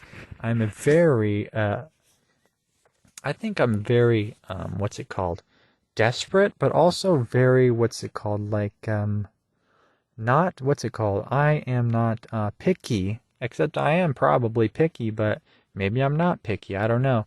But I think if I actually talk to a chick, I could probably fall in love with her in about 2 seconds. And probably about 2 seconds. Not that it matters, because all of them would rather probably jump on top of a fire hydrant and let the fire hydrant go inside their hole and go all the way out through their mouth, and then they would die that way by jumping canal hole first onto a fire hydrant, then talk to me, because that seems to be what the deal is with this place. And you find, I don't know, I'm also very shy, so I guess I don't know what it is. I don't know how to meet chicks, or I guess I don't go out of my room enough, or talk to anyone enough, or whatever. So there's a whole lot of factors that go in there, but, if I actually had the opportunity to talk to a chick, I reckon I'd probably fall in love with her probably about less than 0.4 seconds. But it really doesn't matter, because pretty much none of them even talk to me. I don't run into any of them. I don't know any of them. They live in a different universe than me. Probably literally. They literally live in a different universe than me, because they don't care about my cartoons. They don't care about Jewish stuff. They don't care about art. They don't care about anything except watching The Bachelor, or whatever it is women do. I have no idea. Like I said, it's different universes. It's different universes. And it doesn't make sense, because you'd think, I'm sinning more than anyone. I'm sinning more than all of you combined, but I'm also praying probably more than all of you combined, for a variety of reasons. But you would think, okay, this guy, he's reading some of the Bible here and there. You think maybe God would help him out, send him a chick his way, but it just never quite seems to go that way, now does it? And so, there's obviously benefits to being completely crazy and alone your entire life, because you can focus on making different costumes for YouTube videos, and you can turn your room into a schizophrenic circus with metal bars everywhere, like it's some sort of chimpanzee caged zoo creature cage. But of course, there might be benefits to not doing that sort of lifestyle. Of course, I can't think of any. Can you? I can't. So it doesn't matter for me to even think about it. My words come off as pretty bitter, kind of like a bitter piece of lemon. And you know what? I actually do enjoy lemonade, but not lemon cake. I'll repeat that. Only if it's I've never had lemon cake made from scratch with no artificial flavoring. There's a tiny maybe that I would like lemon cake made from scratch with no artificial flavoring and preservatives, but I've never had it. And I can't believe this is true. I cannot believe people actually like lemon cake, lemon pie, and worst of all, this is the worst one of all. And you guys need to be careful, because what I'm going to say, it's going to be very disgusting. Some of you are about to throw up. I need you to have a paper bag ready, like I used to have when I was an anorexic eating disorder creature a couple of years ago. I carry a barf bag around with me.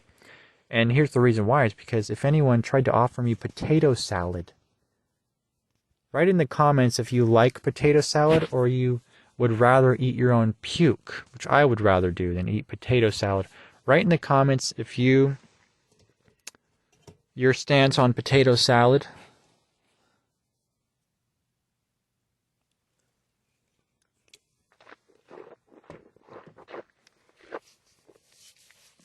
I mean, that's the big one. I also hate mustard, pickles, lemon cake, I don't like, maybe horseradish sauce. I don't know. It's, not. Honestly, I'm not a huge fan of Sprite. I've made dozens of cartoons and games about Sprite. But that was kind of as a joke because honestly, I never was super into Sprite. I always just thought it was kind of the dog shit of soda. Sorry if I'm stepping on someone's toes here. Write in the comments if your favorite soda is Sprite. I'm actually curious if there is anyone who likes Sprite. But the funny thing is my grandma with pretty bad Alzheimer's, her favorite drink in the universe is Sprite. I'm not kidding. So maybe all those cartoons and games about Sprite were for her, okay? Because she loves Sprite.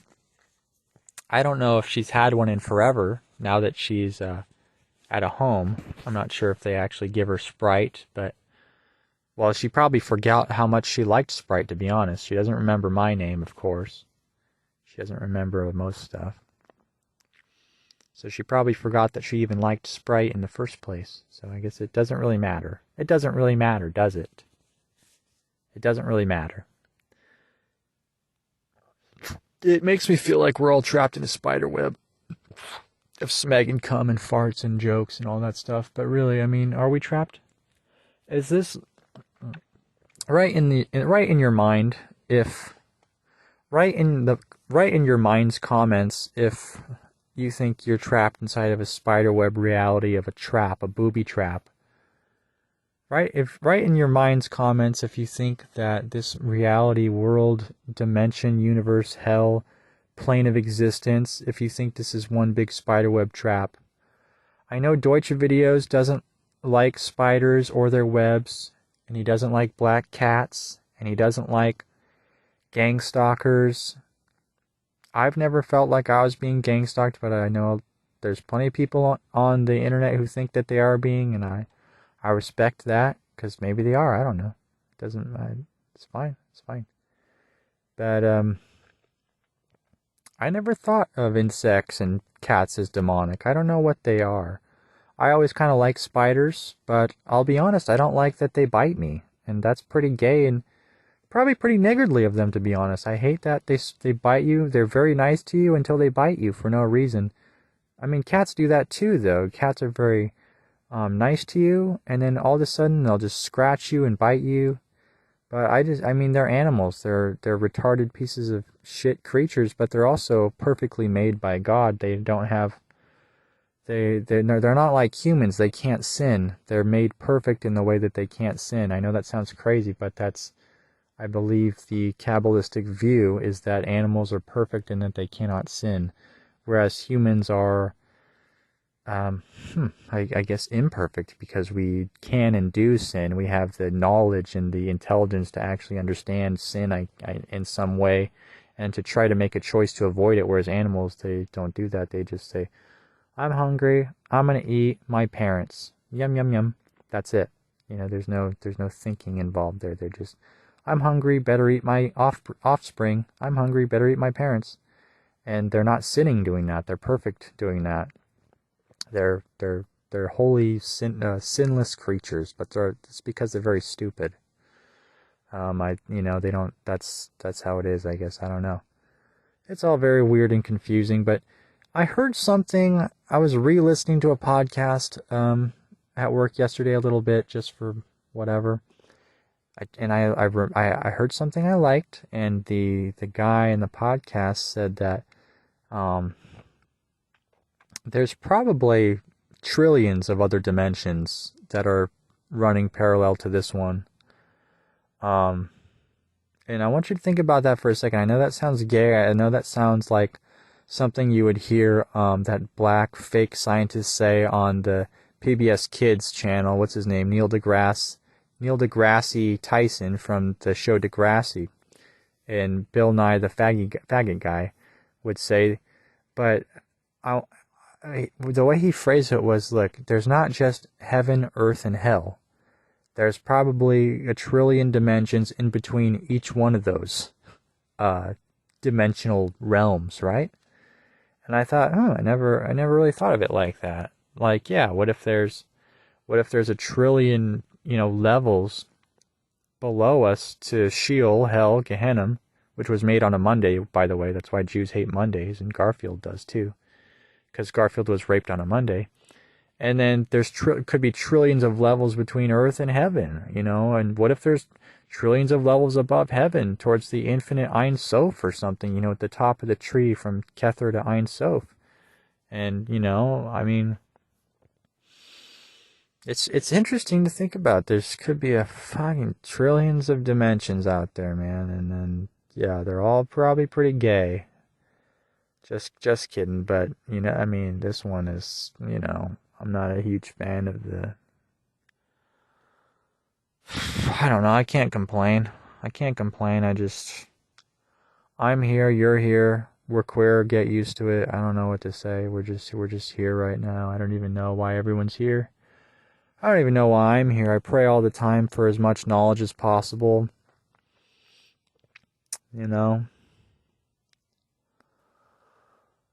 I remember like 10 years ago, I prayed like for a year straight for a GF, and obviously that didn't work. Maybe I should try that again. This was like 10 years ago. For 1 year straight, I like prayed every day for that. And obviously, no, it did. Nothing. Absolutely nothing. Obviously, right? But, I could try it again, I guess. It's been 10 years, so maybe I'll start praying for that. Maybe that's something to pray for. Why not?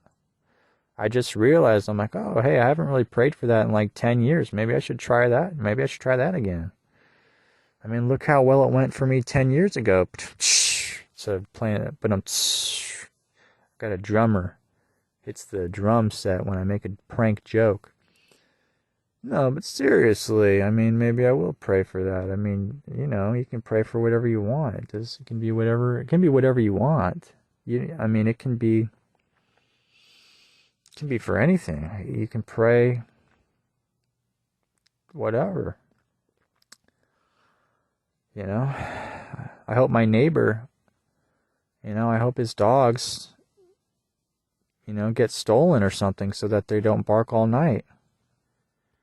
I'm probably going to have to call the boys in blue constantly if I keep hearing his dogs barking all night. This happens every few months. He'll get more dogs. They'll bark all night. I'll call the cops on him multiple times. They'll go over there. He'll get really mad. And the cycle repeats because this guy loves to get barking dogs and not take care of them and throw them in a giant cage in his backyard and leave them to bark and cry while he does nothing and doesn't take care of them at all. And it's just really, really awesome that I get to keep doing this, and he gets mad at me and everything because I have to keep calling the feds because he keeps having barking dogs all night, and he keeps getting mad at me for calling the boys in blue because he keeps leaving them out. It just repeats. It's actually really beautiful, the connection and the relationship I have with this neighbor who is an old boomer man, and God bless him, his wife, I think, is pregnant. She just gave birth maybe, and it's just awesome that they keep getting more barking, crying dogs, and I get to keep calling the feds on him and pissing him off, and I like it. I really, really love it because those dogs, I get to talk to them and I get to listen to them all night when they're barking loudly from 30 feet away from my window.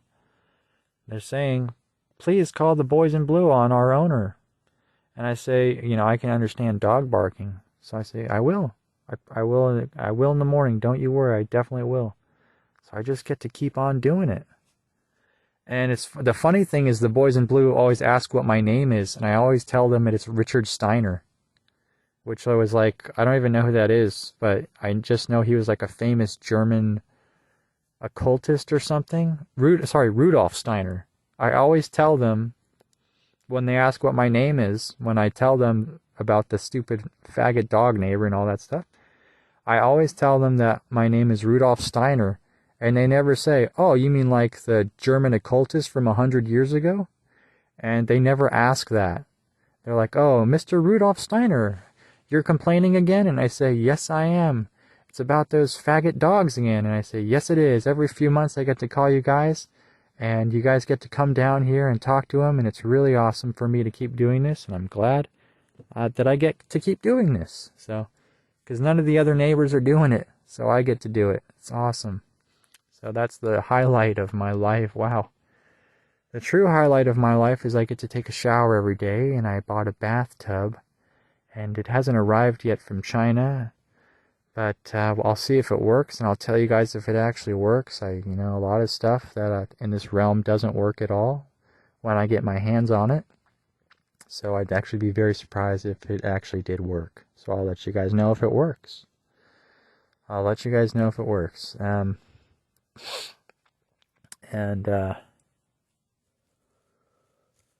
Yeah, so anyways,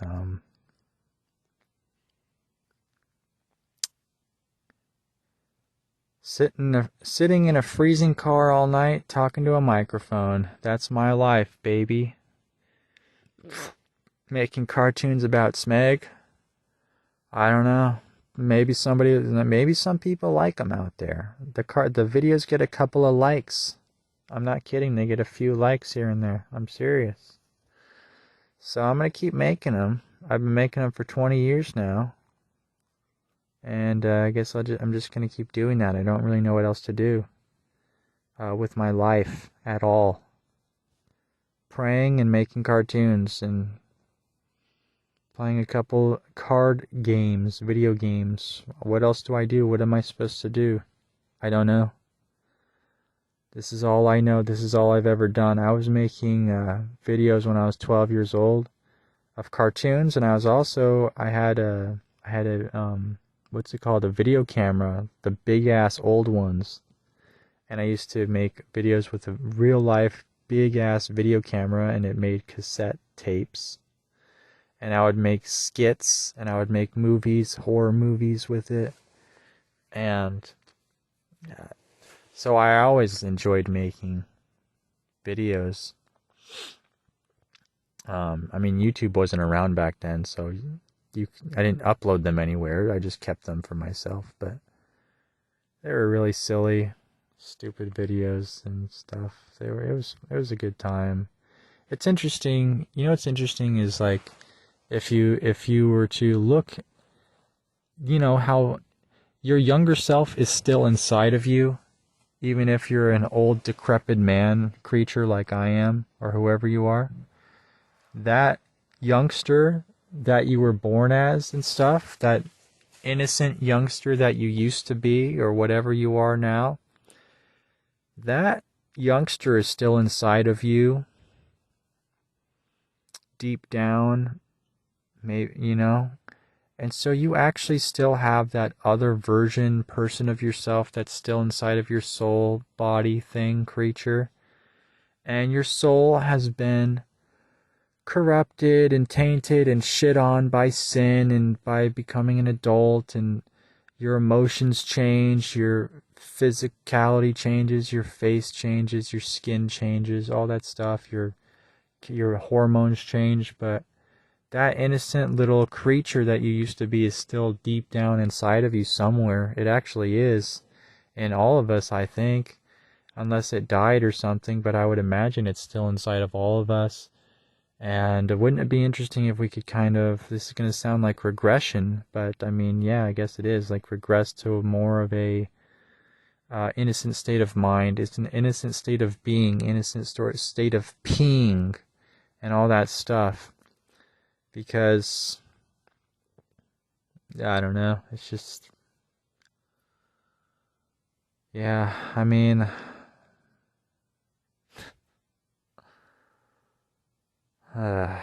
yeah, dude, I don't know, I guess I'm stuck in a tornado of fucking whatever. I'm stuck in a tornado of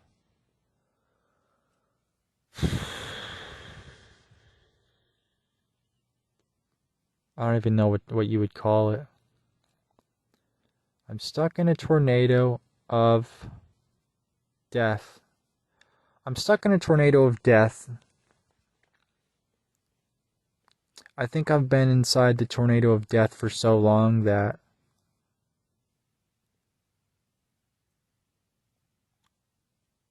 you know, you would think I was born inside of the tornado, but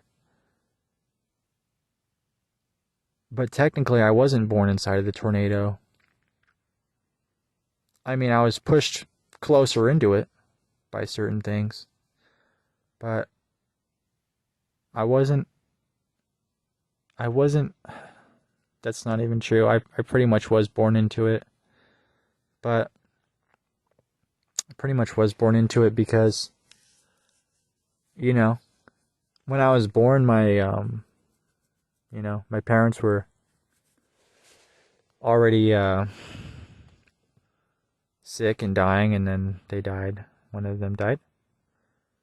And I think that probably pushed. It's not their fault. I would imagine it's probably not their fault, kind of. Obviously, these things happen. It's very strange that they happen, but I suppose they do happen.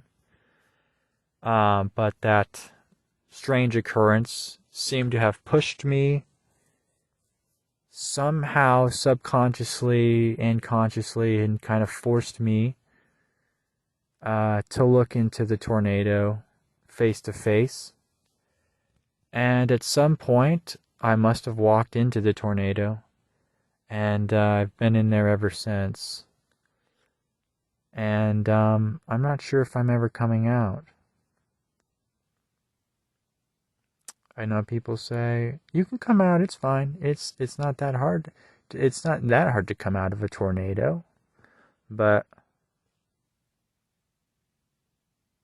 I don't know, maybe it is hard to come out of a tornado. So, and that's just I don't want to say that's just how it is, but I mean that's just how it seems to have been. It's like what I told you guys. It's like what I told you guys the other day. If you imagine I actually found a female partner, what am I going to say to her? Say, oh, my room looks like a disaster. I got piss jugs under the bed. I make cartoons about Minecraft Steve farting and smeg and stuff. And oh, I hate working. I'm trying to quit my job as soon as possible so I can hide in my room and lay around and fucking whatever. And I hate work and I hate money and all this stuff. Basically, every chick would think I was,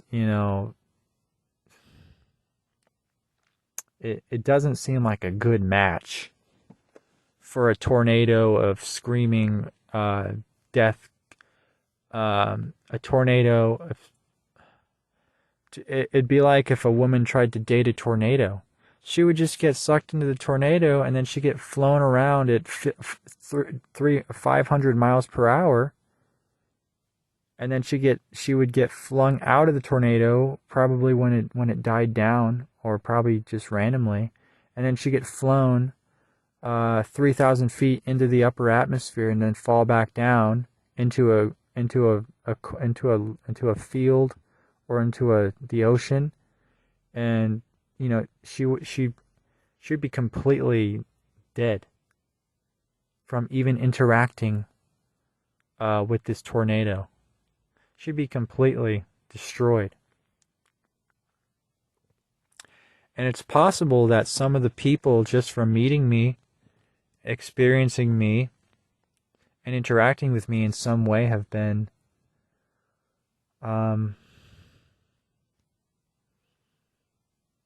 what's the word? Have been scratched. They've been scratched by the tornado because it's got some sharp things in it. If you get too close to it, you might get scratched. And I think me mum kind of got scratched by interacting with the tornado, and maybe some other people have too. I don't know, but I think she kind of has been scratched. And of course, I've been scratched by other people too, by getting constantly kicked out of her house or whatever and sent to rehabs and stuff when I don't even do drugs. I think that probably kind of scratched me as well. So I think other people have scratched me in very horrible, horrifying ways, I guess. Not to complain too much. I don't want to complain about stuff. And I don't want to scratch anyone else, but it's probably inevitable that some people will get scratched by interacting with you and you interacting with them, and you'll get scratched and they'll get scratched. I guess that's just a part of being human, is that people are going to scratch each other a little bit or a lot.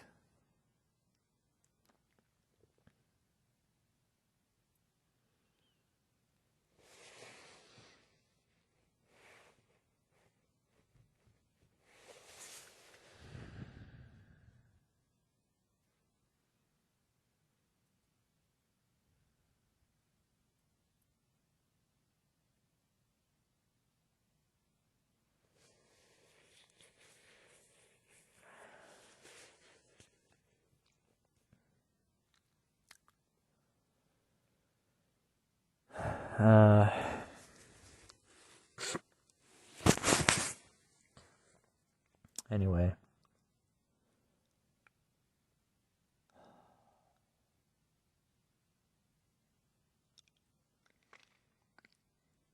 I have been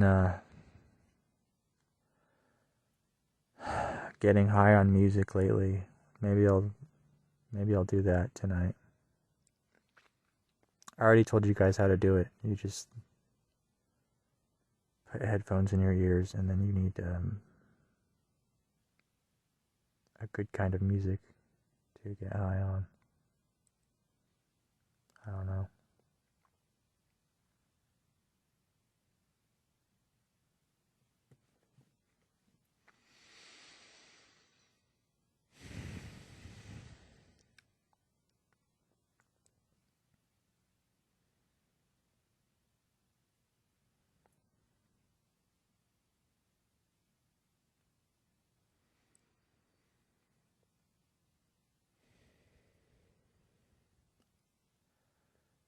It's tricky.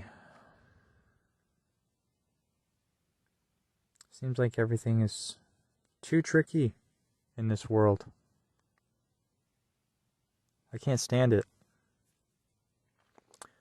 Women are too tricky. Building things is too tricky. Doing anything seems too tricky. Even Judaism is extremely confusing. I'm not good at Hebrew. Even if I was good at Hebrew, I would still think it was extremely confusing, I think. Maybe.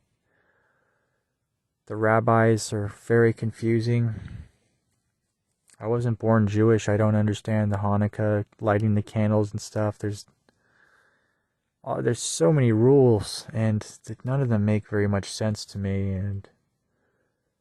And I was thinking, there's other people who I want to be praying. If I'm going to pray, I want to be praying to the correct God, which I assume I am, but that's also tricky and confusing for me, because spirituality and the occult is extremely confusing. It's a riddle, and the reason why wise men and wise rabbis or whatever, they speak in riddles, is because it gets you to think. People try to teach you stuff. The reason why they speak in riddles in the Zohar, for example, is because they want you to think and come up with your own answer to the solution of the riddle. If they just told you,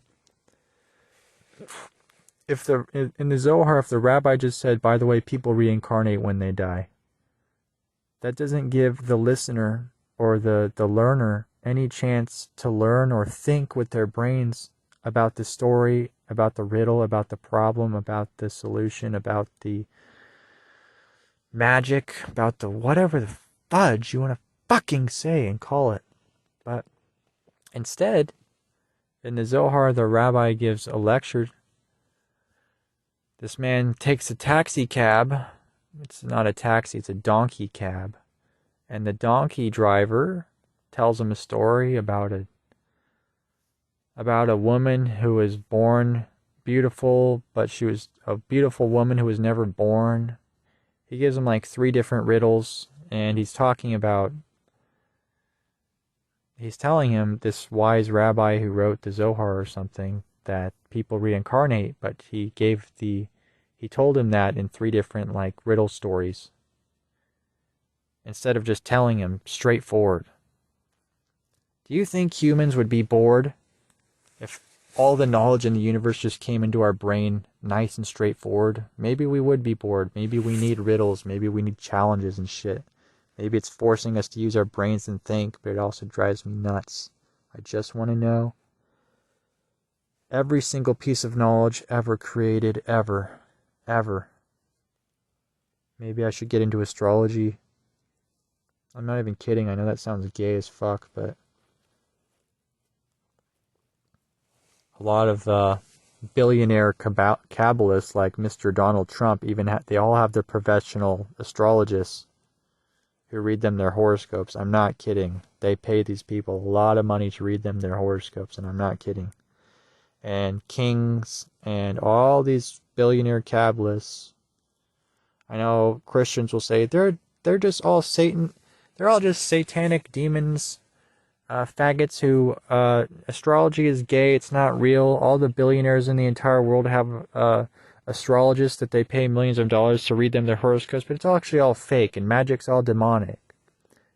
I'm pretty sure in the Bible it only says witchcraft is demonic and satanic, and also fortune telling, and also probably astrology, I think it says. And also, I don't know if it says magic specifically. It does say witchcraft, I think, astrology, I think, fortune telling, I think, divination, I think, psychic mediums, probably, I think. But then there's a gray area with magic, I think. I don't know if the Bible says magic is bad. And so maybe with the occult stuff, you can try to wiggle your way in through learning about magic without feeling ashamed about that. If you just consider how everything is kind of magical. Anyways, astrology, the planets, why do the planets look so big and gay up in space? Can they really control humans? I feel like maybe they probably can, and we don't know anything about this fag realm, but I reckon the planets are probably pretty important. And those planets aren't even real planets. They're just giant, like, balls of light energy, which are probably giant spiritual archon creatures, and they have power over this realm, which is probably why they're up there in the sky and looking all weird. And so they probably have some sort of influence on human bodies and human physiology and human brains and souls in some sort of way, or maybe they're just like prison wardens, I don't know. Either way, they're up there. We can all see them. It's very strange, but they're there. Of course, there's the brightest star in the sky, Sirius, also called the dog star. We all know that the word God is dog spelled backwards. Could that have something to do with the Sirius star? Some people think yes. In fact, in the Truman Show, as you remember, the Sirius satellite falls out of the sky and lands in front of Truman at the beginning of the movie. Very strange that they would put that in the True Man show, showing our true man history, our true man clues to our true identity down here in this fag realm, that they will not tell us straightforward, but give us fag riddles like they do in movies and things like that.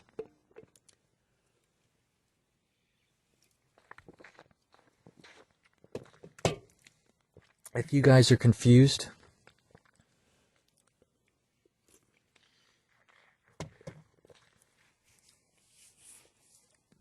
I am too. Extremely confused. Extremely curious. Extremely thirsting for knowledge. And yet, I don't really do anything about it besides pray and make cartoons. You would think Jer should research. He should stop being lazy. He should stop being crazy. He should stop coming 24/7 and just open some books and try to get as smart as possible. And you're right, I should try to get as smart as possible if that actually is a goal of mine. And yet what do? I lay in bed and make cartoons and count sheep jumping over my head and get filled with dread and watch Judge Dredd and jump on the bed, fill it with smeg, eat a boiled egg. I get a restless leg, and I don't I can't other rhymes, whatever else rhymes with egg. Anyway, it's a very tricky, stupid realm. I don't know what else to say about it. I don't know. Am I just a prisoner in my own device? Isn't that in some gay ass song or something? Or are we just prisoners here of our own device? Oh, that's the Hotel California song. I hate that song. The Hotel California song is a song that was written about Hotel Marmot, which is where all the celebrities go to drink youngster blood and do other very, very naughty things with those youngsters in their blood. And that's what that song is actually about. The Hotel California is about an evil hotel in LA called the Chateau Marmot, where they go and drink youngster blood all the time. And Miley Cyrus lives there 24/7, because that's not weird for a celebrity to live in a hotel for several years. That's not weird at all, but that's where she lives. Because, well, we all know why. We all know why she lives there, so there you go.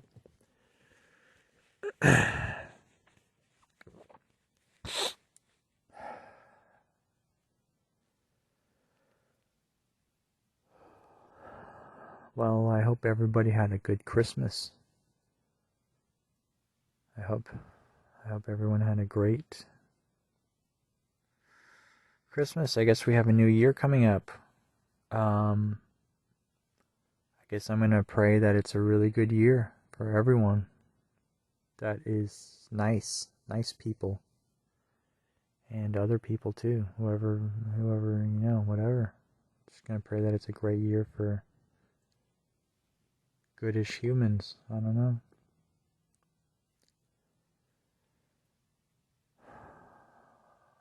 So, I guess we'll find out. Maybe World War III will happen this year. Maybe World War IV will happen this year. Maybe the new game World War V will come out this year in 2025. You never know. We'll just have to see what happens. Maybe the Cold War will happen. Uh-oh, I'm gonna need a jacket. Uh-oh. If there's a Cold War, uh-oh, I'm gonna need a jacket. I'm gonna need to turn the heater up if there's another Cold War. Uh-oh. Uh-oh, whoopsie. Uh-oh, there's a Cold War. I need a jacket. I'm getting cold. Oh. Sorry. Uh-oh. Sorry about that. Uh-oh, I need a jacket. There's a Cold War. It's so cold in here in this war. Uh-oh. So there you go. I mean, yeah.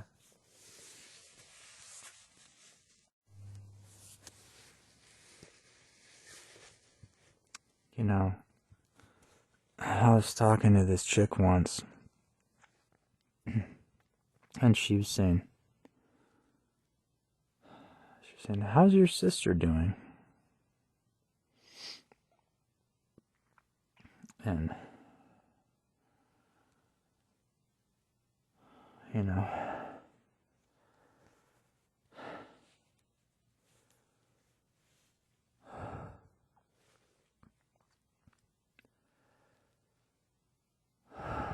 the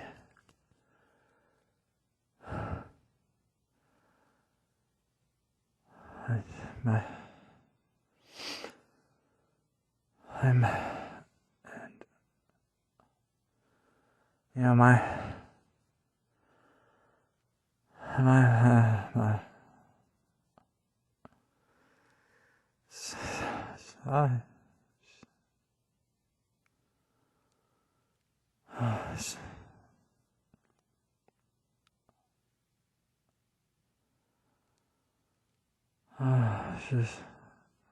she said, how's your sister doing?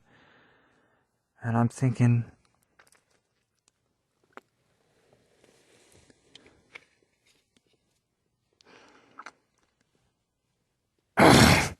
I'm thinking, why are you asking me about my sister? You should be asking me about how I'm doing.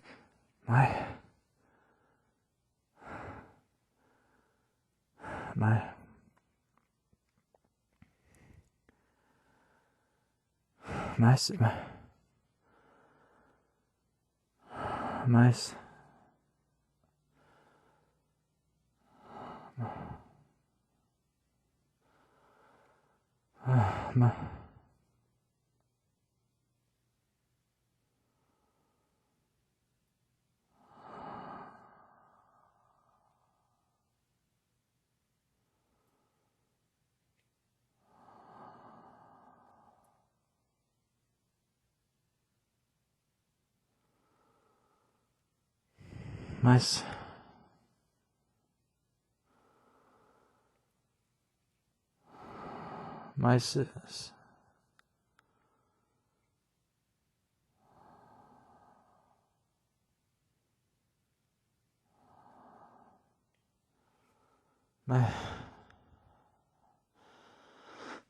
sister doesn't text or call anyone because she has everything she needs. I'm the one who texts and calls everyone. Because I'm the one with my hand out, begging for any kind of attention I can get from any other human being. So don't ask me. If I'm talking to a chick, don't ask me how my sister's doing. She has everything she needs. She doesn't text anyone. She doesn't call anyone because she has everything she needs. I'm the one.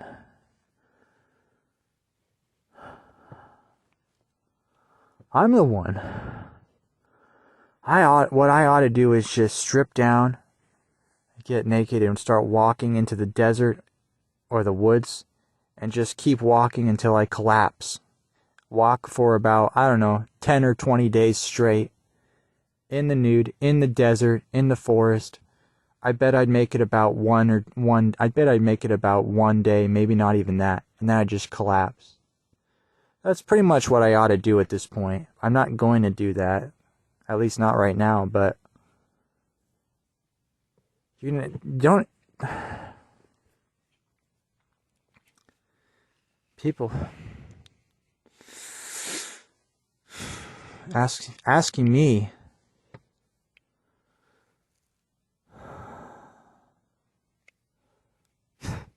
yeah.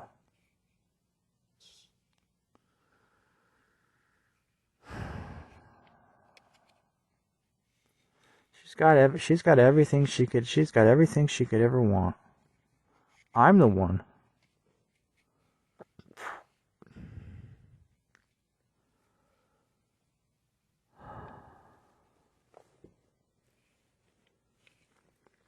I'm the one with nothing. Okay? I'm the one with my hand out. And the rest of my body and my head are underneath a black puddle of liquid, and my hand is sticking out. And nobody's walking by the puddle and grabbing my hand. They'll high-five my hand. They'll say, how's your sister's hand? How's your sister doing? Oh, I can't hear you. I can't hear you because I'm under a giant fucking pond of liquid. I can't even hear. Because I'm under a giant liquid pond. I'm inside of a giant liquid pond, and only my hand is sticking out. You can't even tell it's me, because it's just a hand sticking out. You probably think it's a fake little Halloween decoration when you walk by, one of those little hands.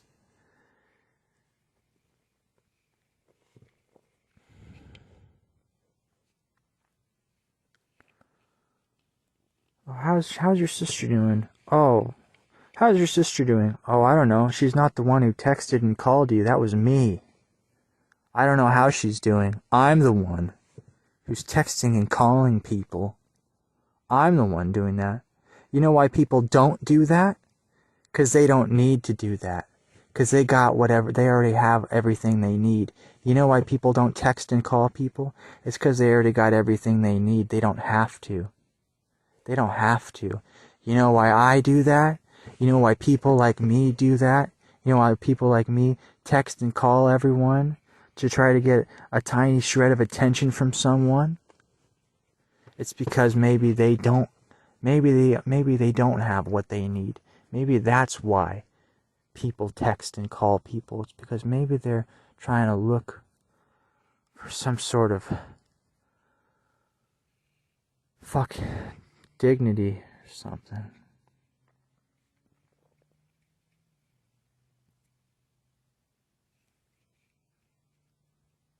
Why don't you go ask her yourself? Why are you asking me? Why don't you go ask her yourself? Why are you asking me? Oh, that's right. You're asking me because she doesn't text you. Because she has everything she needs. The reason why I'm texting is because I'm fucking completely alone.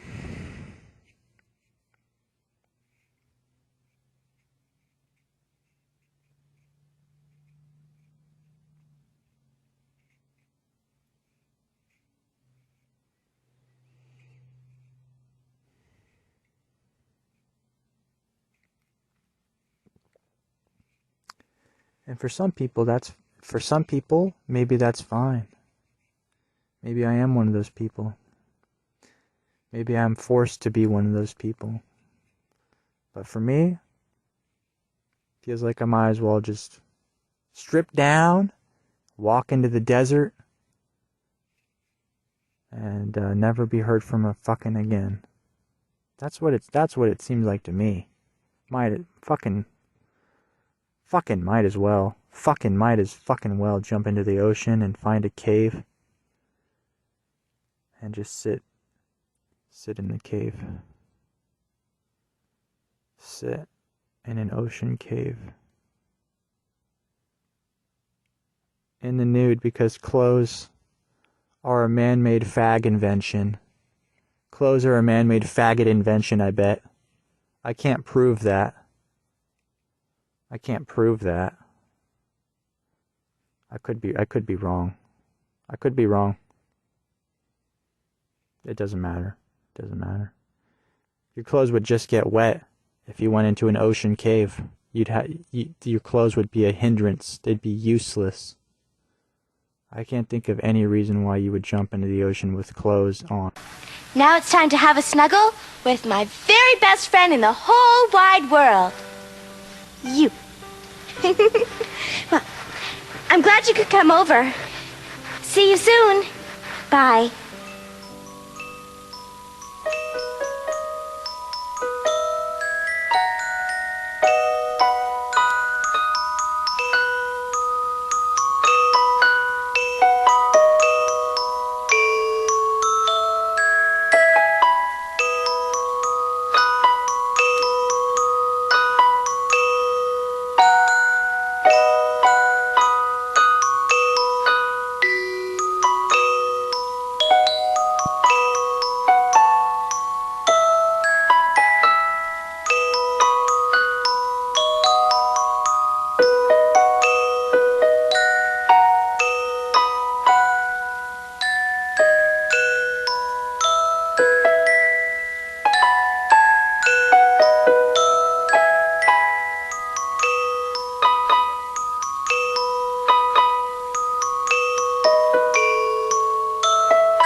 And the clown jumped over the moon.